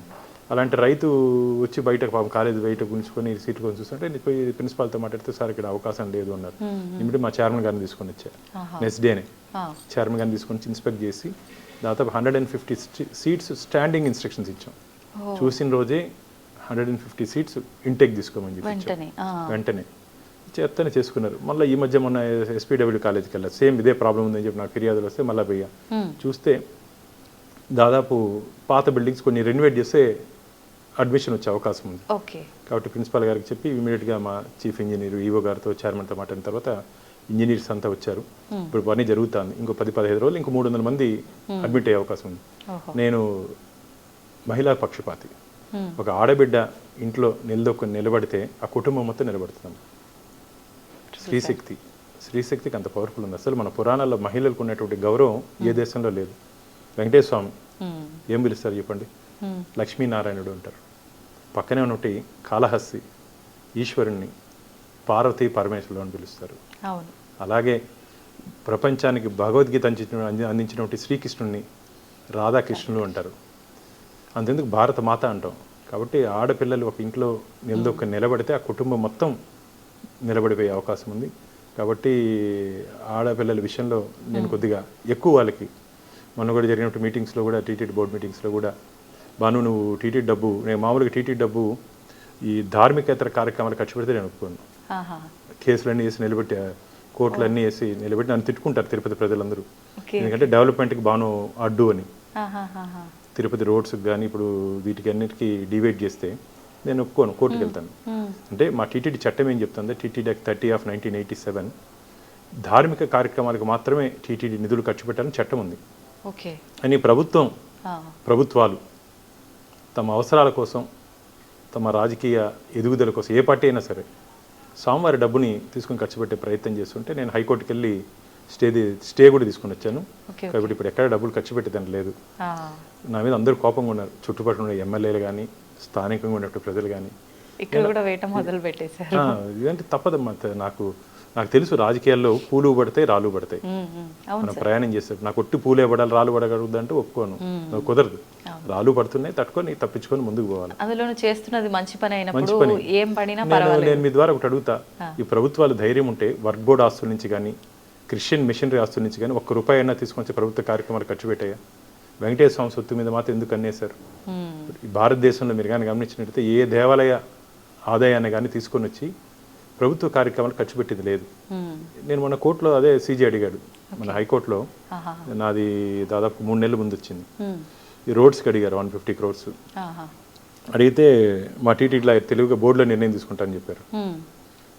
ప్రభుత్వ అడ్వకేట్ కొద్దిగా ఉత్సాహంగా, లేదు సార్ యాత్రికులు వస్తారు కాబట్టి వాళ్ళకి రోడ్లు వేయాలా, కాబట్టి దానికోసం మాకు 150 కోట్లు రిలీజ్ చేయండి అన్నాడు. మీరు యాత్రికులకి డెఫినేషన్ చెప్పండి పిలిగ్రిమ్కి అన్నాడు. అది సార్ కొండకు వచ్చేవాళ్ళు అన్నారు.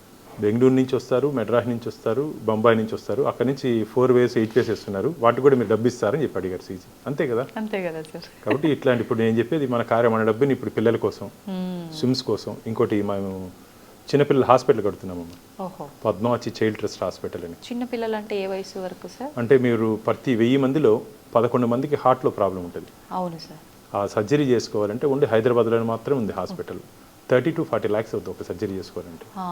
కానీ దాదాపు జవహర్ రెడ్డి గారు వచ్చినప్పుడు మాకు ఇక్కడ పెట్టాడు హాస్పిటల్, పద్మావతి చైల్డ్ హాస్పిటల్ అని.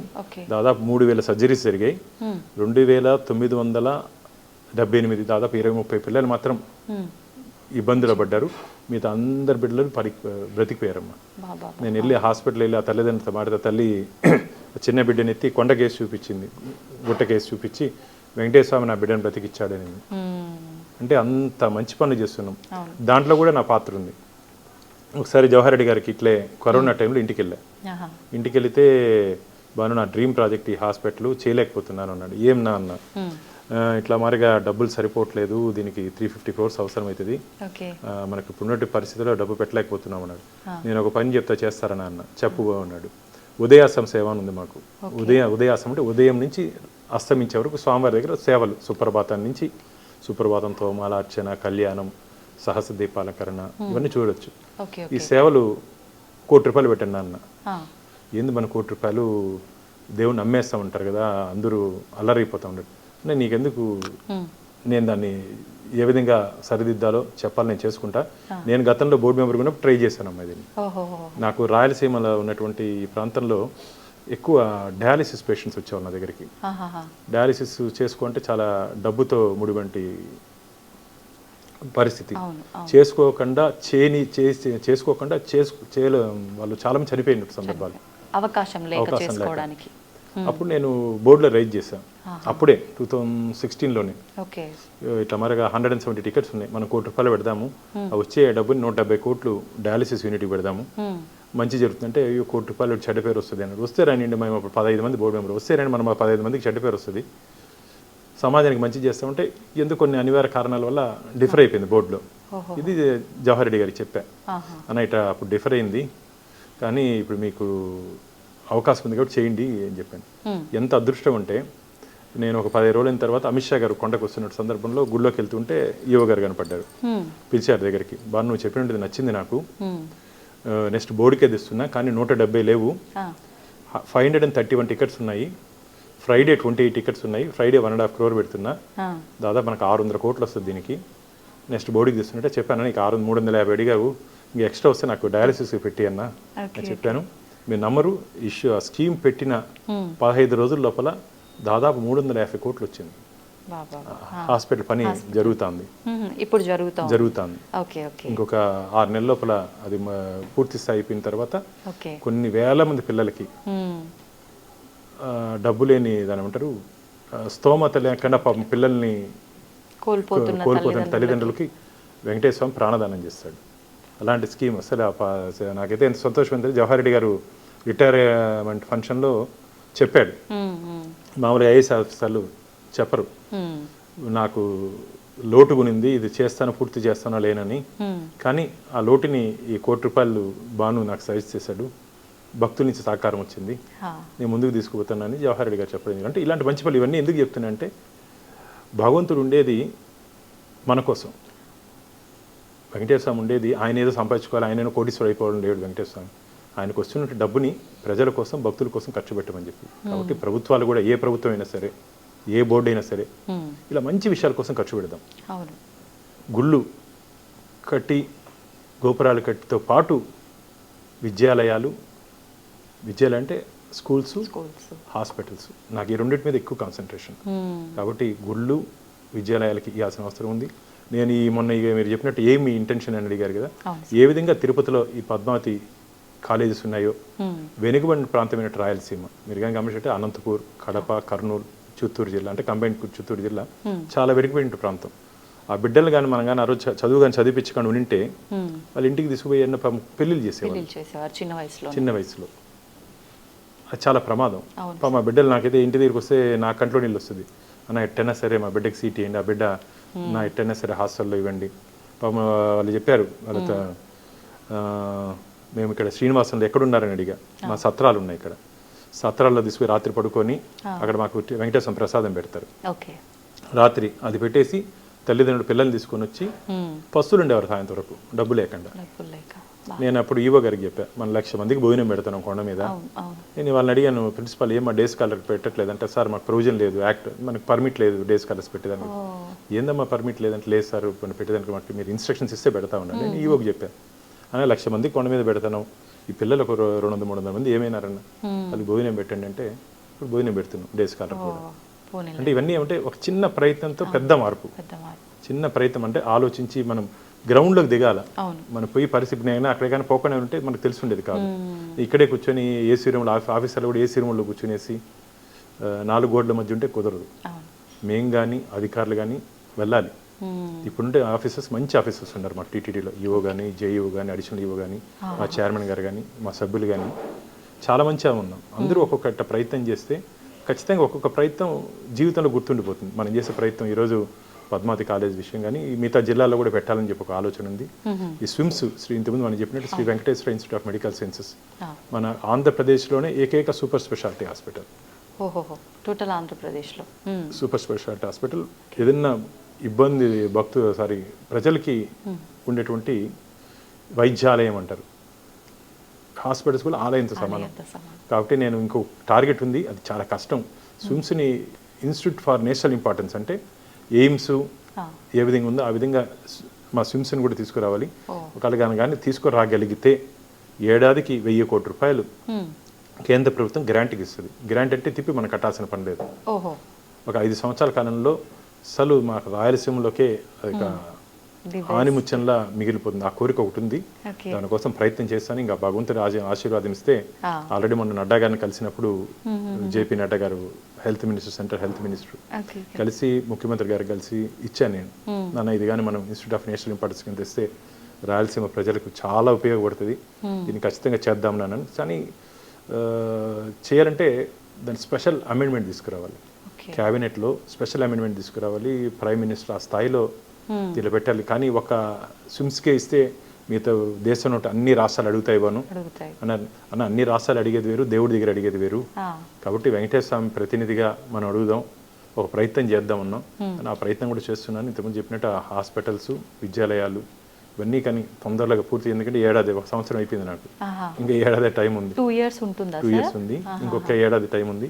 నా జీవితం ఆశ వచ్చి టీటీడీ చైర్మన్. ఎందుకంటే దాంట్లో ఏదో స్వార్థం లేదమ్మా.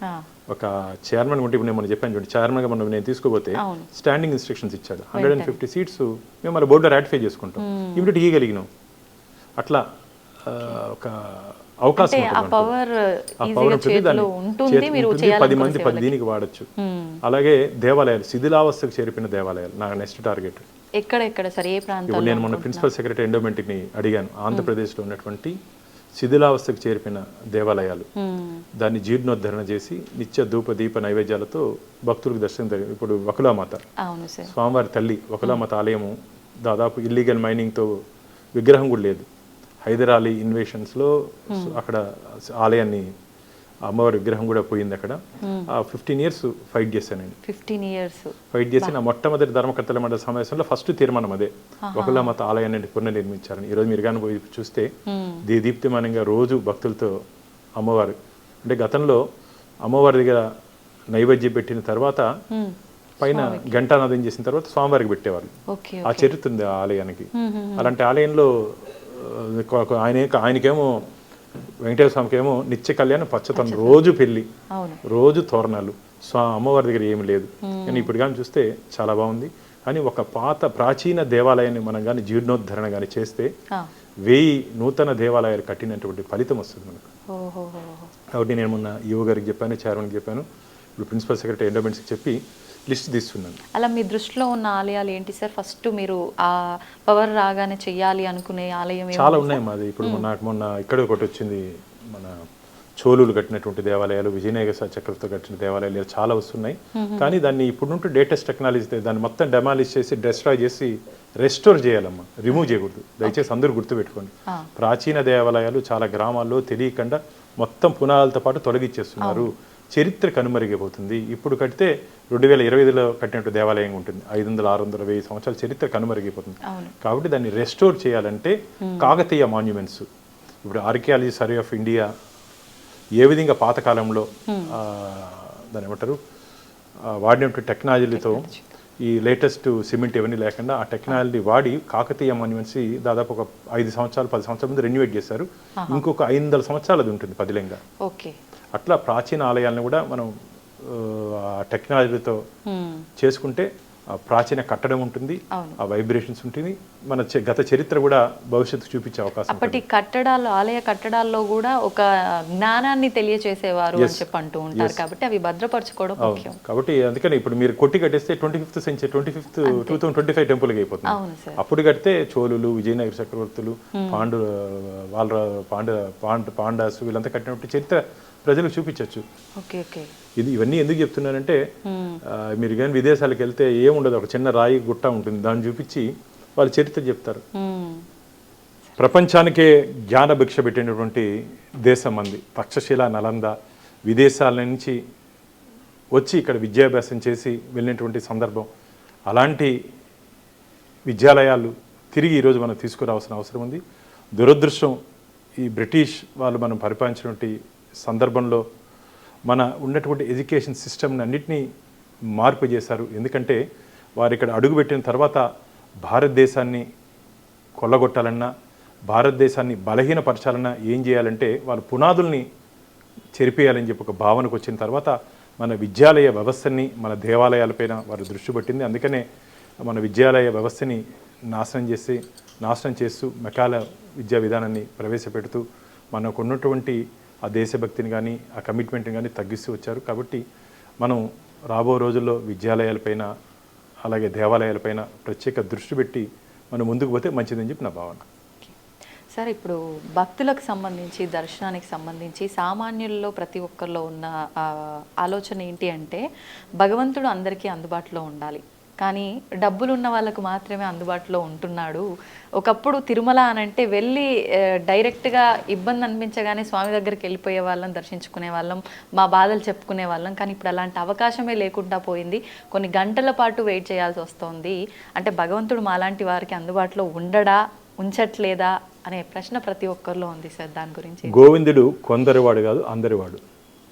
ఖచ్చితంగా గోవింద అందరివాడు. నేను ఇదే స్వామీజీని అడిగా, ఒక పెద్ద స్వామీజీని, స్వామీజీ మాకైతే బాధగా ఉంది, మేమైతే దేవుని దగ్గర నుంచి చూసుకుంటున్నాం, స్వామివారిని గంటల తరబట్టి క్యూ లైన్లో నిలబడి బస్ స్టాండ్లో, రైల్వే స్టేషన్లో ఇంటి నుంచి బయలుదేరేపటి నుంచి ఆ స్వామివారిని రెప్పపాటు చూస్తే చాలని చెప్పి వస్తుంటే గోవింద భక్తుల్ని దాదాపు 20 గంటలు దర్శనం అవుతుంది, కానీ వాళ్ళకి ఎక్కువసేపు దర్శనం కలిగించలేకపోతున్నాం. ఎందుకంటే మేము వీళ్ళందరినీ కులశేఖర్ పడి వరకు పంపిస్తే ఇప్పుడు 20 గంటలు 30 గంటల దర్శనం 80 గంటలు అవుతుంది, 3-4 రోజులు అవుతుంది. అట్లీస్ట్ వాళ్ళకి స్వామివారిని చూసే తృప్తన్న జైవేజుల నుంచి కలుగుతుంది. ఇప్పుడు కొద్దిగా బాధగా ఉంది సార్ అంటే చెప్పాడు, పిచ్చోడా నువ్వు దగ్గర పోయినావని చెప్పి నేను ఏదో చూసి ఆశీర్వదిస్తాను, నువ్వు సంబరపడిపోకు, స్వామివారి చూపు అంతా వారి మీద ఉంటుంది, అరే నా కోసం కష్టపడి వచ్చారని చెప్పి స్వామివారి చల్లని చూపు వారి మీద ఉంటుంది, కాబట్టి నువ్వు ఇన్ని కష్టాలు ఓర్చి వచ్చినా సరే తిరిగి స్వామివారి దగ్గరకు వస్తున్నారంటే కోరిన కోరికలు తీర్చే కొంగు బంగారు వెంకటేశ్వర స్వామి. కాబట్టి వచ్చినట్టు భక్తులు కోరుకుంటే కోరికలన్నీ తీర్చేసి మళ్ళీ పిలుచుకుంటున్నాడు. వారు కష్టపడి వచ్చుంటే ఖచ్చితంగా మళ్ళీ వచ్చే అవకాశం లేదు. కానీ భక్తులు కష్టాలని, వారి ఇష్టాలని తెలుసుకున్నాం. రాబో రోజుల్లో నేను మొన్న చెప్పడం జరిగింది టీటీడీ అధికారులకి, టీటీడీ రాబో రోజుల్లో 1,00,000 భక్తుల్ని ఒకే చోట, ఇప్పుడు మీరు కానీ గమనించినట్లయితే ఎయిర్పోర్ట్స్ ఉదయం నుంచి రాత్రి వరకు 1,00,000 మంది ప్యాసింజర్స్ని హ్యాండిల్ చేసే ఎయిర్పోర్ట్స్ వచ్చేసాయి. ఇప్పుడు మనం ఎందుకు హ్యాండిల్ చేయలేం? టీటీడీ ఎయిర్పోర్ట్స్ హ్యాండిల్ చేసేటప్పుడు ఇది ప్రపంచంలో అది పెద్ద దేవస్థానం, మనం ఎందుకు హ్యాండిల్ చేయని చెప్పి ఆలోచనతో అధికారులతో మాట్లాడడం జరిగింది. మా నెక్స్ట్ ప్రాజెక్ట్ మన సీఎం గారు వచ్చినప్పుడు కూడా నేను వారి దృష్టికి తీసుకుని వెళ్ళా, అన్న ఎన్టీ రామారావు గారు వైకుంఠ క్యూ కాంప్లెక్స్ని కట్టారన్న, అది సరిపోవట్లేదు, ఒక 20-30 వేల మందికి ఉంది, మనకి ఇప్పుడు 80,000 మంది వస్తున్నారు, భవిష్యత్తులో ఇంకా ఒక 40-50 వేల మంది పెరిగే అవకాశం ఉంది, కాబట్టి 1,00,000 మంది కెపాసిటీతో మనం ఒక పెళ్లిగిరి అమ్యూనిటీస్ కాంప్లెక్స్ మారిగా ఒకటి నిర్మిస్తే బాగుంటుందని చెప్పి వారికి చెప్పడం జరిగింది. అధికారులు కూడా చెప్పడం జరిగింది. సానుకూలంగా వారు స్పందించారు. రాబో రోజులు ఏ భక్తులు కూడా చల్లో వనకుండా, ఎండకి ఎండకుండా, ఆకలికి బాధపడకుండా అందరూ కలిసి ఒకే సముదాయంలోకి లోపలికి వస్తే ఒక ఆధ్యాత్మిక అనుభూతి రావాలి వాళ్ళకి. అక్కడ లైబ్రరీస్ కానీ, ఆధ్యాత్మిక విజువల్స్ కానీ, దీనికి సంబంధించి అన్ని విజువల్స్ వచ్చేటట్టు ప్లాన్ చేస్తున్నాం. అది తొందరగా నాకు తెలిసి ఈ ఉన్నటువంటి 1 సంవత్సరం ఏడాదిలోనే దానికి భూమి పూజ చేయాలని చెప్పి అనుకుంటున్నాం. 3-4 సంవత్సరాలు అది పూర్తయితే ఖచ్చితంగా కలియుగ వైకుంఠంగా అని చెప్పి భావిస్తూ కొండకు వస్తారు. ఆ వైకుంఠం ఎలా ఉంటుందో చూపించాలని చెప్పి కోరికతో మేమున్నాం. వస్తుంటే భక్తులు ఎటువంటి ఇబ్బంది పడకుండా ఖచ్చితంగా చేయాలని చెప్పి ఒక దృఢ సంకల్పంతో మేమున్నాం. ఆ స్వామివారి ఆశీర్వాదం, గోవిందుడు వెంకటేశ్వర స్వామి ఆశీర్వాదం ఖచ్చితంగా ఈ అన్ని పనులు చేసేదానికి వారు ఇవ్వాలని చెప్పి. అంతేకాకుండా మీరు అన్నారు ఇంతకుముందు వస్తుంటే భక్తులు కష్టాలు పడుతున్నారని, కానీ వస్తుంటే భక్తులందరికీ మీరు కానీ గమనించినట్టయితే తరిగొండ వెంగమాంబ అన్నప్రసాద కేంద్రంలో దాదాపు 70-80 వేల మందికి నిత్య అన్న ప్రసాదం ఇస్తున్నాం. నేను కొండకి వెళ్ళినప్పుడు కూడా ఖచ్చితంగా ఒక పూట అక్కడికి పోయి తినొస్తా, మన ఇంట్లో కన్నా బాగుంటుందమ్మా, మన ఇంట్లో కన్నా బాగుంటుంది, అంత బాగా స్వామివారి ప్రసాదం ఇస్తాం. క్యూ లైన్లో అల్పాహారం, పాలు ఇవన్నీ భక్తులకి అందజేస్తున్నాం. కానీ మీరు చెప్పినట్టు గతంలో మేము చిన్నప్పుడు 30,000 మంది భక్తులు స్వామివారిని దర్శించుకునేందుకు వచ్చేవారు, ఈజీగా దర్శనం అయిపోయేది. అందరూ కులశేఖర్ దాదాపు 30 years బ్యాక్. ఈ రోజు దాదాపు 80,000 మంది వస్తున్నారు. శనివారం ఆదివారం అయితే దాదాపు 1,50,000 వస్తున్నారు. మనకు గుళ్ళో సుప్రభాత సేవ నుంచి ఏకాంత సేవ వరకు స్వామివారి కైంకర్యాలు తీసేస్తే 19 గంటలు మాత్రమే భక్తులకి మనం దర్శనం కలిగించే అవకాశం ఉంది. అది కూడా లఘు దర్శనంతో దర్శనం చేస్తే దాదాపు 4,500 మందికి దర్శనం చేసే అవకాశం ఉంది. కాబట్టి మ్యాక్సిమం 80,000 మందికి మనం దర్శనం చేయించవచ్చు. ఓకే. కాబట్టి మాకు కూడా అది అందరికీ మంచి దర్శనం చేయించాలని చెప్పి కోరుకుంది. కానీ అందరినీ లోపలికి కానీ కులశేఖర పడి వరకు రాముడు మేడ వరకు కానీ పంపిస్తే ఇంకా దర్శనం 80-90 గంటలు అయ్యే ప్రమాదం ఉంది. కాబట్టి వచ్చినట్టు భక్తులు తృప్తిగా చూసే విధంగా ఏ విధంగా చేయాలో ఖచ్చితంగా ఆ విధంగా మేము చేసేదానికి ఆ ఒక్కసారి కొండకు వచ్చిన తర్వాత ఏ భక్తులు కూడా ఇబ్బంది పడకుండా ఏ విధంగా ఉండాలో ఆలోచనతో ముందుకు పోయే దిశగా మా ధర్మకర్తల మండలి మేము ప్రయత్నం చేస్తున్నాం. ఖచ్చితంగా రాబో రోజుల్లో దాంట్లో మేము ఒక విజయవంతమైన ఆలోచనతో మేము ముందుకు వస్తామని చెప్పి గట్టి విశ్వాసం నమ్మకం నాకుంది. ఇప్పుడు మీరు అన్నట్టుగా తృప్తిగా స్వామిని చూసుకునే అవకాశాలు కల్పించబోతున్నారు అన్నారు. ప్రస్తుతం తీసుకుంటే సార్, అంటే విఐపీస్ పెద్ద పెద్ద పలుకుబడి ఉన్న వాళ్ళు వస్తే వాళ్ళని 15-20 నిమిషాలైనా నిలబెట్టి చూయిస్తే రాని ఇబ్బంది నార్మల్గా వచ్చిన భక్తుల విషయంలో వచ్చేసరికి సెక్యూరిటీ వాళ్ళు తోసి పడేస్తారు. అంటే వీళ్ళకి ఏమైపోతుంది ఏందో కూడా పట్టించుకోకుండా తోసి పడేయడం ఎంతవరకు కరెక్ట్? అది చాలా తప్పమ్మా. భగవంతుని తోసే హక్కు మనకు లేదు. భగవంతుడి దగ్గరికి రావాలి, భగవంతుని ఆశీర్వాదం కావాలని చెప్పేసి భక్తులకి తోసే హక్కు మాకు లేదు. అది చాలా తప్పు, అలా చేయకూడదు. నేను కూడా చాలా సందర్భాల్లో చెప్పడం జరిగింది. అక్కడ శ్రీవారి సేవకులు ఉంటారు, మీరు ఆ భక్తుడు రూపంలో మీరు వస్తే మిమ్మల్ని ఎవరన్నా తోస్తే ఎట్టుంటుంది. కాబట్టి గోవింద అని చెప్పి మర్యాదగా కొద్దిగా దగ్గర తీసుకోండి. తోసి లాగేది పెరిగేది ఇదేమి కుస్తీ పోటీలు కాదు. అది దేవాలయం, పవిత్ర దేవాలయం, కలియుగ వైకుంఠం. ఇలా వైకుంఠం ఆ స్వామివారి వైకుంఠం దగ్గరికి వచ్చినప్పుడు మనం అక్కడ ఉన్నటువంటి భక్తుల ఇష్టాలు తెలుసుకొని మనం వివరించాలి. కాబట్టి అలాంటి చర్యలు జరగకుండా మేము అక్కడ ట్రైనింగ్ ఇస్తున్నాం. అలాంటివి చేస్తే ఆ బాధ్యత మాదే. శ్రీవారి సేవకులు చేసినా సరే దాని బాధ్యత మాదే అంటున్నాయి. ఎందుకంటే అక్కడ నుండి కస్టోడియన్స్గా మాది కూడా తప్పులో మాది కూడా తప్పు ఉంటుంది. కాబట్టి వాళ్ళు కూడా మీ ద్వారా హెచ్చరిస్తున్నాం. శ్రీవారి సేవకులు కూడా ఒళ్ళు దగ్గర పెట్టుకొని వస్తుంటే భక్తులు, వెంకటేశ్వర స్వామి భక్తులు వాళ్ళు, మీరు స్వామివారి సేవకు వచ్చారు, వారు కూడా స్వామివారి అనుగ్రహం కోసం వచ్చారు. సేవకు వచ్చారు కదా అని చెప్పి వాళ్ళని లాగేది తోసేది చేయొద్దండి. మీరు కూడా స్వామివారి సేవకు స్వామి భక్తితో వచ్చారు. కాబట్టి వచ్చి ఉంటే భక్తులు కూడా అదే భక్తి శ్రద్ధలతో గోవింద అని చెప్పి నెమ్మదిగా వారిని తీసుకోండి తప్ప లాగేది తోసే వ్యవహారాలు దయచేసి ఎవరు చేయొద్దని చెప్పి మీ ద్వారా చెప్తున్నాను. సార్, కాలినడకన వచ్చే భక్తుల విషయానికి వస్తే ముందర ఉన్నదానికి ఇప్పటికీ చాలా డెవలప్మెంట్ అనేది కనిపిస్తోంది. ఇంకా ముందు ఇంకేమైనా చేయబోతున్నారా ప్రత్యేకించి ఆ భక్తుల కోసం? స్వామివారికి అడుగడుగు దండాలవాడ గోవింద అని అంటారు. స్వామివారిని నడకదారిలో ఇప్పుడు నేను కూడా ఏదైనా కోరికుంటే స్వామిని నడిచొచ్చి గుండు కొట్టుకుంటాను, మొక్కుంటాను. చాలా మందికి స్వామివారికి ఆ నడకదారిలో వస్తే 7 కొండలు, నారాయణాద్రి, విశ్వభాద్రి, వెంకటాద్రి, నీలాద్రి, శేషాద్రి, 7 కొండలు ఎక్కుతూ అన్నమయ్య చెప్పడం జరిగింది. అన్నమయ్య సంకీర్తనలో ఈ స్వామివారి వైభవం గురించి చెప్పడం జరిగింది. అదిగో అల్లదిగో అని చెప్పి వారు పాడినటువంటి కీర్తనలు ఈ రోజు కూడా చెవుల్లో మారుమోగిపోతున్నాయి. కాబట్టి అలాంటి పవిత్రమైన ప్లస్ మీకు తెలుసో తెలియదు, 7 కొండలు శాలిగ్రామ స్వరూపం. ప్రతి రాయి, రప్ప, పుట్ట, చెట్టు హరినామ జపం చేస్తుంటాయి. మీరు కంటికి మనకేమట కనపడుతుంది, చెట్టు పుట్ట గుట్టగా, గుట్టలు కాదమ్మా, అన్ని ఋషి సమానులు అక్కడ వాళ్ళు ఉండి తపస్సు చేస్తున్నారు. అందుకని చాలా మంది చెప్పులు, నేను కూడా కొండకి వెళ్ళాలంటే తిరుపతి ఇంట్లోనే చెప్పులు వదిలేస్తాను. ఇంట్లోనే చెప్పులు వదిలేస్తాను. కొండ ప్రయాణం ఉంటే చెప్పులు వేసుకోండి, వదిలేసి వెళ్తాను. దర్శనం అయిన తర్వాత ఇంటికి వచ్చినాకే ఉంటుంది. అట్లా చాలా మంది మీరు ఇప్పుడు నరకదారులు గమనించినట్టయితే 90% ఎవరు చెప్పులు వేసుకోరు. ఆ శాలిగ్రామం ప్రాంతం కాబట్టి దాని మీద అడుగు పెట్టాలంటే ఆ చెప్పులు లేకుండా వెళ్తారు చాలా మంది. కాబట్టి అలాంటి దివ్య క్షేత్రం ఇది. కాబట్టి మీరు చెప్పినట్టు అవసరంటే భక్తుల ఇబ్బందులు ఖచ్చితంగా మేము గుర్తించాం. నడకదారిలో ఉన్నటువంటి చిరుత దాడిది కొద్దిగా ఇబ్బంది ఉంది. ఇది వరాహ క్షేత్రం అమ్మ. వరాహస్వామి వెంకటేశ్వర స్వామికి ఇచ్చిన క్షేత్రం. అటవీ ప్రాంతంలో మనం ఉన్నాం. అంటే అటవీ జంతువులు జీవిస్తుంటే ప్రదేశంలో మనం ఉన్నాం. వాటికి ఉన్నటువంటి స్వేచ్ఛను కూడా మనం తీసుకోకూడదు. ఈ మధ్య చిన్న బిడ్డని ఒక చిరు తీసుకొని చంపేయడం జరిగింది. నేను దాంట్లో కూడా నేను హైకోర్టుకి వెళ్ళా. ప్రభుత్వం 5 లక్షలు ఇస్తే ఆ బిడ్డకి 20 లక్షలు ఇవ్వాలని చెప్పి నేను కోర్టుకి వెళ్ళా.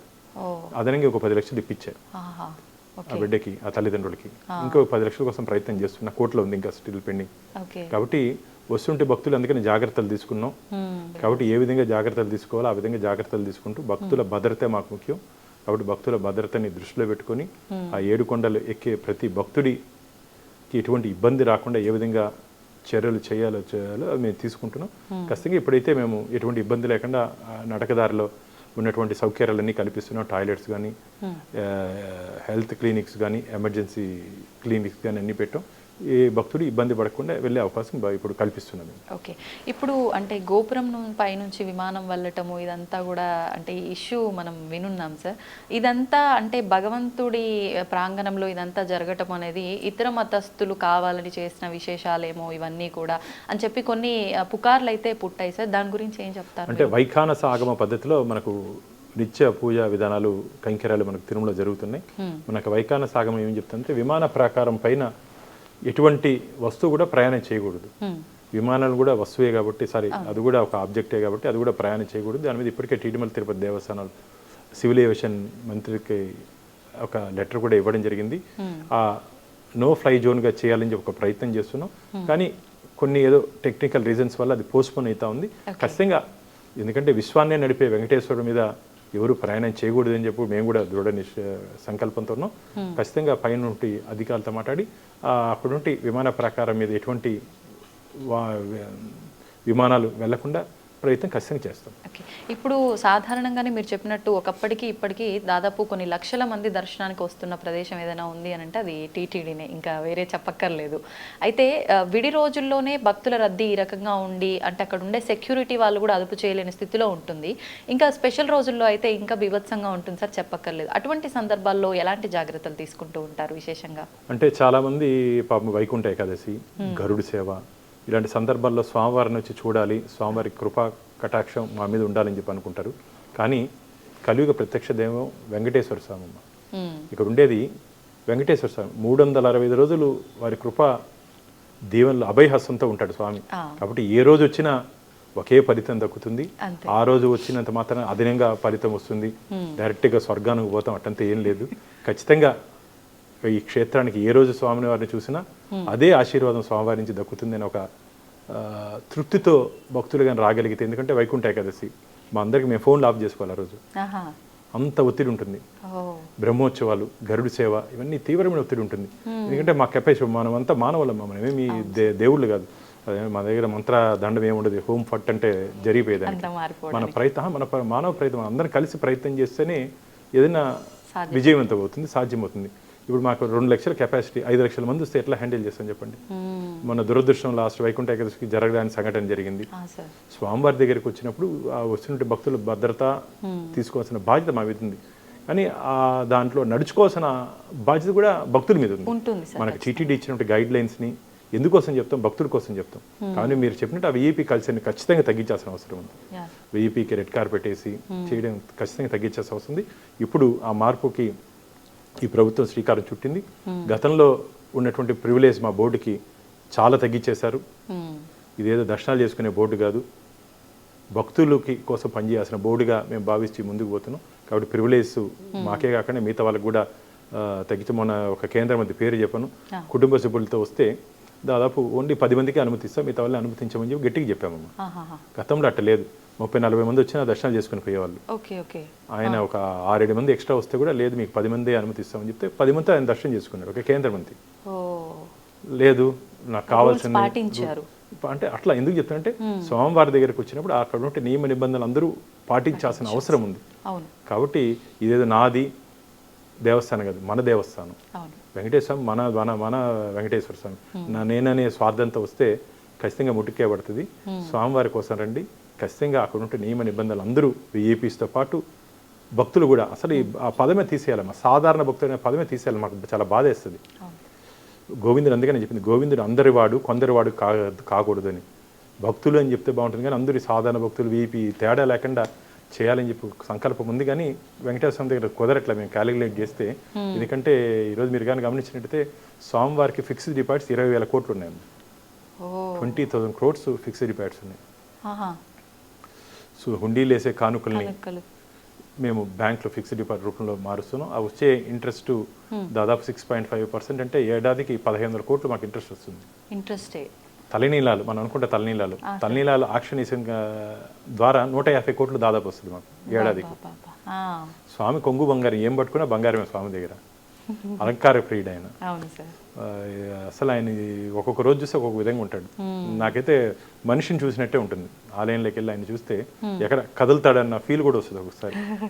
అందం కానీ ఇది కానీ భక్తులందరూ అదే అనుభూతిని పొందుతారు. చాలా మంది లోపలికి ఆలయంలోకి వస్తే ఏడుస్తారు, స్వామివారిని చూసి కళ్ళలో నీళ్ళు వచ్చేస్తాయి. ఆ ఆనంద స్వరూపుని చూస్తే కళ్ళలో నీళ్ళు వచ్చేస్తాయి. అలాంటి దేవదేవుడు అక్కడ ఉంటే పవిత్రతని కాపాడుకుంటూ అక్కడ వచ్చినట్టు భక్తులు కూడా ఈ మధ్య మీ ద్వారా చెప్పాలనుకుంటున్నా, ఈ రీల్స్ కల్చర్ వచ్చేసింది. నిన్న మొన్న కూడా ఏదో ఒక యాంకరు రీల్ చేసి, దయచేసి ఇది ఒక ధార్మిక క్షేత్రం, దాన్ని మీరేదో టీఆర్పీ రేటింగో మీ రేటింగ్ కోసమో ఒక ధనార్జన క్షేత్రంగా మార్చొద్దండి. ధార్మిక క్షేత్రాన్ని ధార్మిక క్షేత్రంగా నిలబెట్టుకుంటూ మీకు ఏదైనా రీల్ గిల్లి చేసుకోండి, ఊటీ, కొడైకెనాల్, కోయంబత్తూరు పోయి చేసుకోండి.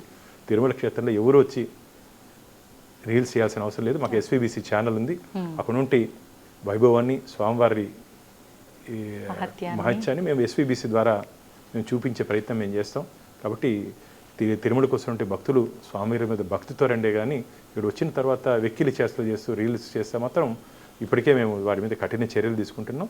భవిష్యత్తులో మీ ద్వారా అందరికీ చెప్తున్నాను, ఇది ధార్మిక క్షేత్రాన్ని కాపాడుకోవాల్సిన నైతిక బాధ్యత మనందరి మీద ఉంది. ధర్మో రక్షిత రక్షిత అంటారు. అంటే వెంకటేశ్వర స్వామి దగ్గర ఈ ప్రాంతం మనం కానీ గమనించినట్టు ధర్మో రక్షిత రక్షితగా, ధర్మాన్ని మనం కాపాడితే ధర్మం మనల్ని కాపాడుతుంది. కాబట్టి అందరం స్వామివారి సేవకుడిగా రావాలి తప్ప ఇక్కడ ఏదో మీరు ఇంతకుముందు చెప్పినట్టు రెడ్ కార్పెట్ నేనేదో ఈ హోదా ఈరోజు పదవి ఉంటుంది, రేపు వెళ్ళిపోతుంది. కలియుగాంతం వరకు వెంకటేశ్వర స్వామి ఉంటాడు, అది గుర్తుపెట్టుకోవాలి. కలియుగాంతం వరకు మనం వెంకటేశ్వర స్వామి ఉంటాం, మనం ఈ రోజు ఉంటాం, రేపు వెళ్ళిపోతాం. ఆయన ఆడిస్తే ఆడే మనమే, ఆయన ముందు ఆటలాడితే ఇంతకుముందు చెప్పినది ముట్టికే వేస్తాడు. ఆయన దగ్గర ఎవరన్నా తప్పు చేస్తే ఈ చేత్తో చేస్తే ఈ చేత్తో అనుభవిస్తారు. వెంకటేశ్వర స్వామి దగ్గర తప్పు చేసిన వాడు తప్పించుకునే అవకాశమే లేదు, రాసి పెట్టుకోండి. తప్పు చేసిన వాడు తప్పించుకునే అవకాశమే లేదు. వడ్డీ, మా స్వామికి ఇంకో ముద్దు పేరుంది, వడ్డీ కాసులు వాడు అంటాడు. వడ్డీతో పాటు ఇస్తాడు. మిగతా స్వాములు ఏదైనా కొద్దిగా ఆడి వరకు సెటిల్ చేస్తారేమో కానీ వెంకటేశ్వర స్వామి వడ్డీతో పాటు వాడు వసూలు చేస్తాడు. ఆయన మహిమలు కానీ లీలలు కానీ ఎవరికి అర్థం కాదు, అర్థమయ్యేంత వరకు వాడు ఉండడు. అంటే మొక్కుల్లోనే కాదు స్వామి వడ్డీలు వసూలు చేసేది, చేసే పనుల్లో కూడా. అయ్యో, నేను చూస్తే ఆయన ముచ్చటగా ముద్దుగా కనపడతాడు. నేను చాలా సందర్భాలు చెప్పడం జరిగింది. వెంకటేశ్వర స్వామి ఉగ్ర నరసింహుడు కూడా అవుతాడు, ఒక్కొక్కసారి ఉగ్ర నరసింహుడు కూడా అవుతాడు. కాబట్టి జాగ్రత్తగా ఉండండి ఆయన దగ్గర. ఏదో అలంకార స్వరూపుడు వజ్రాలు వైడూర్యాలతో కనపడుతున్నాడు కదా, మనం ఏం చేసినా చెల్లిపోతుందనే అహంకారం పోవద్దండి. ఉగ్ర నరసింహుడు కూడా అవుతాడు, కలియుగ ప్రత్యక్ష దైవం ఆయన. కాబట్టి ఆయనతో ఆటలాడద్దండి, ఆరాధన కోసమే రండి తప్ప ఆయనతో ఆటలాడద్దండి అని చెప్పి మీ ద్వారా చెప్తున్నాను. సార్, అంటే స్వామి సేవలో నిమగ్నమై ఉన్న వారికి ఎక్కువగా కొన్ని అద్భుతాలు, మిరాకిల్స్ చూపిస్తాడు అని అంటూ ఉంటారు. అంటే చేసే పనుల్లో అనే కాదు, రియల్ లైఫ్లో కూడా కొన్ని మిరాకిల్స్ చూపిస్తాడంటారు. అలాంటివి మీ లైఫ్లో ఏమైనా జరిగాయా? నేను నా లైఫ్లో నేను చెప్పాను ఆ గోవులకి సేవ చేసిన నుంచి గోవిందుడు దగ్గర జరుగుతుంటే అన్యాయాల వరకు మాట్లాడుతున్నాను. కాబట్టి నాకు రెండోసారి స్వామివారి ధర్మకర్తల మండలి సభ్యుడిగానికి సేవ చేసే అవకాశం ఇచ్చాడు. మామూలుగా మా పార్టీలో ఒకసారి ఇచ్చేదే కష్టం. రెండోసారి స్వామివారి సేవకు మళ్ళా స్వామివారి నన్ను తీసుకొని పార్టీ నన్ను పంపించిందంటే ఖచ్చితంగా స్వామివారికి పట్ల అంకిత భావంతో, త్రికరణ శుద్ధితో ఖచ్చితంగా పనిచేసే స్వామివారు. ఎందుకంటే నాకన్నా మేధావులు ఉన్నారు, నాకన్నా బాగా కష్టపడేవాళ్ళు ఉన్నారు, నాకన్నా ధార్మికవేత్తలు ఉన్నారు. కానీ భగవంతుడు నాకు రెండోసారి అవకాశం ఇచ్చాడంటే ఏదో ఇంకా పని, నేను చేయాల్సిన పని ఉందని నేను భావిస్తున్నా. కాబట్టి ఆ ఏమేమి పని పెండింగ్ ఉందో ఖచ్చితంగా పూర్తి చేసి స్వామివారి సేవలు పూర్తి చేసి ఈ ఏడాది కాలంలో ఇంకో శ్రీవారి వైద్య సేవ అని ఇంకొక ఇంతకుముందు మీరు చెప్పిన తర్వాత ఈ ఏజెన్సీ ప్రాంతాల్లో వైద్యానికి నోచుకోలేకుండా ఏజెన్సీ ప్రాంతాల్లో గిరిజన బిడ్డలు ఇబ్బంది పడుతున్నారు. నేను మన శ్రీశైలం పోయినప్పుడు నేను ఐడెంటిఫై చేశాను. ఆ ఏజెన్సీ ప్రాంతాల్లో కూడా శ్రీవారి వైద్య సేవ ద్వారా నెలకు ఒకసారి స్వామివారి కళ్యాణం నిర్వహించి సాయంత్రం పూట ఉదయం నుంచి సాయంత్రం వరకు వారికి ఈ మెడికల్ టెస్టులు చేసి దాంట్లో ఏమేమైనా వాళ్ళకి ఇబ్బందులు ఉంటే, ఎంత పెద్ద ఆపరేషన్ అయినా సరే ఆంధ్రప్రదేశ్లో ఉన్నటువంటి ఈ మల్టీ హాస్పిటల్, ఈ పెద్ద హాస్పిటల్, మల్టీ స్పెషాలిటీ హాస్పిటల్స్ అందరినీ టీటీడీ అంబరెన్లా కిందకి తీసుకొని వచ్చి వారి ద్వారా శ్రీవారి వైద్య సేవలు వాళ్ళని ఇంక్లూడ్ చేసి, ఇప్పుడు మనం ఈరోజు టెస్ట్ చేసాము ఒక 500 మందికి, దాంట్లో ఒక 10 మందికి హార్ట్లో ఏదో కిడ్నీ ఏదైనా ప్రాబ్లం ఉంది, ఎమర్జెన్సీ ఆపరేషన్ చేయకపోతే చనిపోతారు. అలాంటి వారికి ఫ్రీగా ఆపరేషన్ చేయాలి. మారుమూల గ్రామాల్లో మెడికల్ క్యాంప్స్ చేయాలని చేసి, అది ఏదో క్యాంప్ మారిగా ఫోటో ఎగ్జిబిషన్ మారిగా కాకుండా లాస్ట్ వరకు ఆ ట్రీట్మెంట్ స్క్రీనింగ్లో వచ్చిన తర్వాత వారికి ఏమి ఇబ్బంది ఉందో దాన్ని ఐడెంటిఫై చేసి సర్జరీ చేయాలి. సర్జరీ అయిన తర్వాత కొందరికి మాత్రలతో తగ్గే ప్రాబ్లమ్స్ ఉంటాయి. దాన్ని పూర్తి కోర్సు ఏదో వచ్చి ఒకరోజు 2 కోర్సులు 2 రోజులు ఫోటోల కోసం కాకుండా పూర్తి స్థాయిలో వారికి ఉన్నటువంటి ఏముందో ఆరోగ్య ఇబ్బంది ఉందో అది మొత్తం బాగుపడేంత వరకు వారికి ట్రీట్మెంట్ ఇవ్వాలని చెప్పి ఈ పాయింట్ కూడా మర్చిపోయాను నేను. ఈ శ్రీవారి వైద్య సేవ కూడా తీసుకురావాలని నేను మాకు టైం సరిపోవట్లేదు ఏడాది పూర్తిగా ఇప్పటికే, ఎందుకంటే ఏడాది పూర్తి అయిపోయింది, ఇంకా ఏడాది ఉంది మాకు. ఈ ఏడాదిలో ఇవన్నీ ప్రయారిటీస్లో పెట్టుకొని చేయాలని ఆలోచిస్తున్నా. ఖచ్చితంగా చేసే విధంగా వెంకటేశ్వర నాకు బలం ఇస్తాడని చెప్పి ఆశ ఉంది.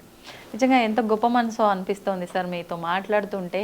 అంటే ప్రతి ఒక్కరూ పదవి కాలం తగ్గిపోతుంది అని అంటే సంపాదించి పక్కకేసే సమయం పోతుందేమో అనుకుంటూ ఉంటారు సాధారణంగా. మీరేమో నేను చేయాల్సిన సేవలు ఎక్కడ మిగిలిపోతాయో అని ఆలోచిస్తున్నారు. నిజంగా ఒక మంచి హ్యూమన్ బీయింగ్ ఎలా ఉండాలో మీరు అలా కనిపిస్తున్నారు సార్ నిజంగా. అందుకే స్వామి మిమ్మల్ని ఎంచుకొని ఉంటాడు ఆయన సేవలకన్నిటికి కూడా. సార్ ఈ విషయాలన్నీ కాసేపు పక్కన పెడితే మీ కుటుంబం గురించి, వ్యక్తిగత విషయాల గురించి, అంటే మీది లవ్ మ్యారేజ్ అని విన్నాను, వాటి గురించి ఏమైనా కొన్ని విషయాలు. నేను నా శ్రీమతి కలిసి చదువుకున్నాం చిన్నప్పటి నుంచి, ఎయిత్ నుంచి మేము కేజెక్స్లో కలిసి చదువుకున్నాం. ఆ 8th క్లాస్లో చిన్న డ్రామా వేసాం, స్నో వైట్ అండ్ 7 డ్రాప్స్ అని. దాంట్లో నేను ప్రిన్సు, రేఖ నా వైఫ్ పేరు ప్రిన్సెస్. సరే, ఆ డ్రామాలో ప్రిన్సెస్. నిజ జీవితంలో కూడా అట్లాగే, అంటే రాజురాని కాదు. ఆ రోజు 8th క్లాస్లో ఏం జరిగిందో భగవంతుడు కూడా నాకు ఇచ్చాడు. నేను ఇష్టపడ్డాను రేఖని. అనేక ఒడిదుడుకులు, పెళ్లి చెప్పినప్పుడు కూడా గొడవలు, ఇంటర్ క్యాస్ట్ మ్యారేజ్ మాది. అప్పుడు వారి తల్లి ఇంట్లో కూడా ఒప్పుకోలేదు. ఎట్లా ఒకటే నిలదొక్కున్నాను. నేను మీ ద్వారా ఒకటే చెప్తున్నా, జీవితంలో ప్రేమించండి, కానీ నిలదొక్కున్నాక పెళ్లి చేసుకోండి. ఏదో సినిమాలు చూసి తొందరగా చేసుకుంటే నిలదొక్కునే చాలా కష్టం. మీరు కానీ గమనించినట్లయితే సినిమాలు 3 గంటలే ఉంటుంది, జీవితం 100 ఏళ్ళు ఉంటుంది. కాబట్టి జాగ్రత్తగా ఇష్టపడండి, కానీ ఇష్టపడిన తర్వాత కష్టపడి లైఫ్లో సెటిల్ అయ్యి చేసుకొని వాళ్ళ జీవితాంతా మనం పక్కన పెట్టుకొని పోవాలి. ఏదో చిన్న చిన్న ఇబ్బందులు వచ్చాయని చెప్పి మన చేయి నమ్మి వచ్చిన వాళ్ళని వదిలే ప్రసక్తి పెట్టుకోకూడదు. కాబట్టి ఖచ్చితంగా నా స్కూల్ మేటే నా లైఫ్ మేట్ అయింది. కాబట్టి బాగున్నా. నాకు 2 పిల్లలు. నా వైఫ్ డాక్టరు, 2 పిల్లలు. బాబు బిజినెస్లో ఉన్నాడు, పృథ్వీ. పాప వైష్ణవి డాక్టర్, మొన్ననే పూర్తి చేసింది. సంతోష, భగవంతుడి ఆశీర్వాదంతో స్వామివారి అనుగ్రహం పూర్తి స్థాయిలో నా కుటుంబం మీద ఉంది.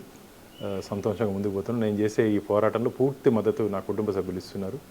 వారికి మేము స్వామివారి మా అందరి మీద చల్లన చూపు ఉండాలని చెప్పి మీ ద్వారా నేను కోరుకుంటున్నాను.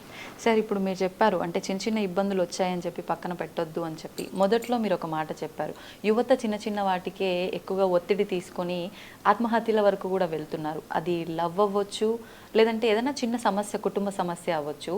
అసలు లవ్ అంటే మీ ఉద్దేశం ప్రకారంగా ఏంటి? ఇప్పుడున్న జనరేషన్ ప్రకారంగా లవ్ అనేది ఒక ఆకర్షణ మాత్రమే. అసలు ఆ నిజమైన లవ్ అంటే ఏంటి సార్? లవ్ అంటే అట్రాక్షన్ కాదు, కమిట్మెంట్.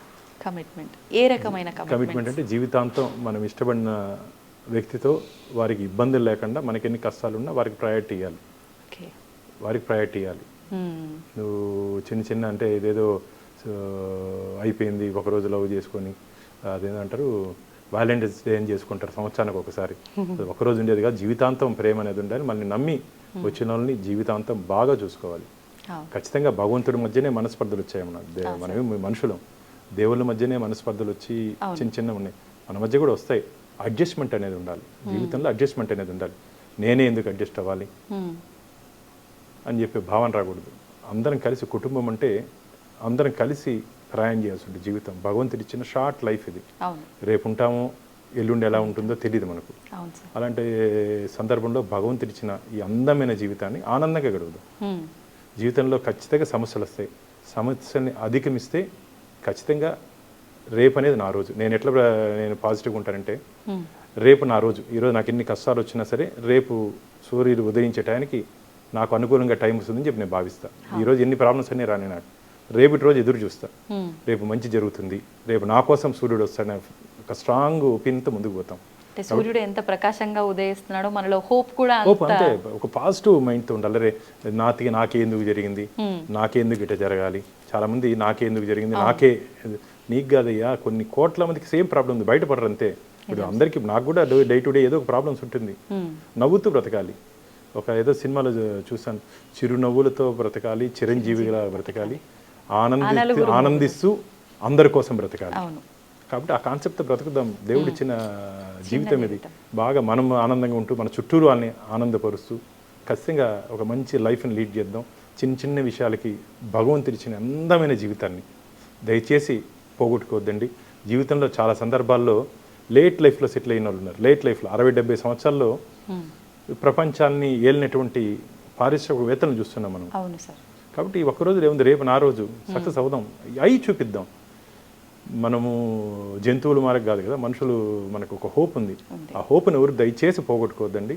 హోప్తో బ్రతకండి. ఆశయం ఆశతో ఖచ్చితంగా బ్రతికితే అద్భుతాలు జరుగుతాయి. అది మన లైఫ్లోనే జరుగుతాయి. ఆ ఆకాంక్షతో మనం ఖచ్చితంగా ముందుకు పోతే ఖచ్చితంగా భగవంతుడు మనకు తోడుకుంటాడు. కానీ ఒకటి చెప్తున్నా, చెడు మార్గంలో పోవద్దండి. చెడు మార్గంలో పోవద్దండి, సన్మార్గంలో పోదాం. ఈ చిన్న చిన్న అట్రాక్షన్స్కి, ఈ దాని ఏమంటారు, ఈజీ మనీకి అలవాటు పడితే రిస్క్. ఈజీ మనీకి అలవాటు పడితే ఈజీగా వచ్చే డబ్బు నిలబడదు. ఈజీ మనీకి అలవాటు పడద్దండి. తృప్తిగా మీరు చేసే ఉద్యోగంలో కానీ, కష్టంలో కానీ, కూలి అయినా నాలి అయినా సరే, మనకు వచ్చినట్టు భగవంతుని ఎంత ఇస్తామో అంతే, దాంతోనే తృప్తి పడదు. ఇక్కడికే నా లైఫ్, దాన్ని కోరికలను అదుపు చేసుకుంటే ఖచ్చితంగా లైఫ్ బాగుంటుంది. కోరికలు అదుపు చేసుకోకపోతే అదేదో సినిమా కోరికలే గుర్రాలు అయితే అనేది ఉంది, అట్లా జీవితం చెడిపోతుంది. కాబట్టి మనకున్నటువంటి కమిట్మెంట్స్తో ఒక మంచి ఆదర్శవంతమైన జీవితాన్ని నడుపుతూ ముందుకు పోతే ఖచ్చితంగా లైఫ్ చాలా బాగుంటుంది. నేటి యువత ఎవరు ఎమోషన్స్కి లోను కావద్దండి. ఖచ్చితంగా భగవంతుడు ఇచ్చినటువంటి అందమైన జీవితాన్ని మంచిగా తీసుకొని ముందుకు పోతాం. ఎందుకంటే మనతో నమ్ముకున్న చాలామంది ఉంటారు. నువ్వు సూసైడ్ చేసుకోవద్దే, నేను నమ్మిన తల్లి కానీ, నేను నీతో పాటు ఉన్నటువంటి స్నేహితులు కానీ, వీళ్ళందరూ స్నేహితులన్నా కొద్దిగా ఒక నెల 2 నెలల సంవత్సరం బాధపడతారు. ఫ్యామిలీ అనేది చెడిపోతే జీవితాంతం, నాకు కొన్ని కుటుంబాలు ఇంకా చూస్తాను, ఇంకా ఏడుస్తున్నారు. కోలుకోలేరు. ఎందుకు చెప్పండి? తల్లిదండ్రులను బాధపెట్టి, తోబుట్టున్న బాధపెట్టి సాధించేది ఏముండదు. ఆ ఒక్క క్షణం నిలదొక్కుంటే భవిష్యత్తు ఆకాశమే నీ హద్దు. ఎగిరే గాలిపటాన్ని ఆదర్శంగా తీసుకోండి, ఎగిసిపడే కెరటాలను ఆదర్శంగా తీసుకోండి. అంటే ఎదురు గాలికి ఎదిరే గాలిపటం ఆదర్శంగా తీసుకోండి. పడి లేచినటువంటి కెరటాన్ని ఆదర్శంగా తీసుకుంటే ఖచ్చితంగా మన జీవితం కూడా ఉన్నత కెరటాలకి, శిఖరాలకి ఎదిగే అవకాశం ఉంది.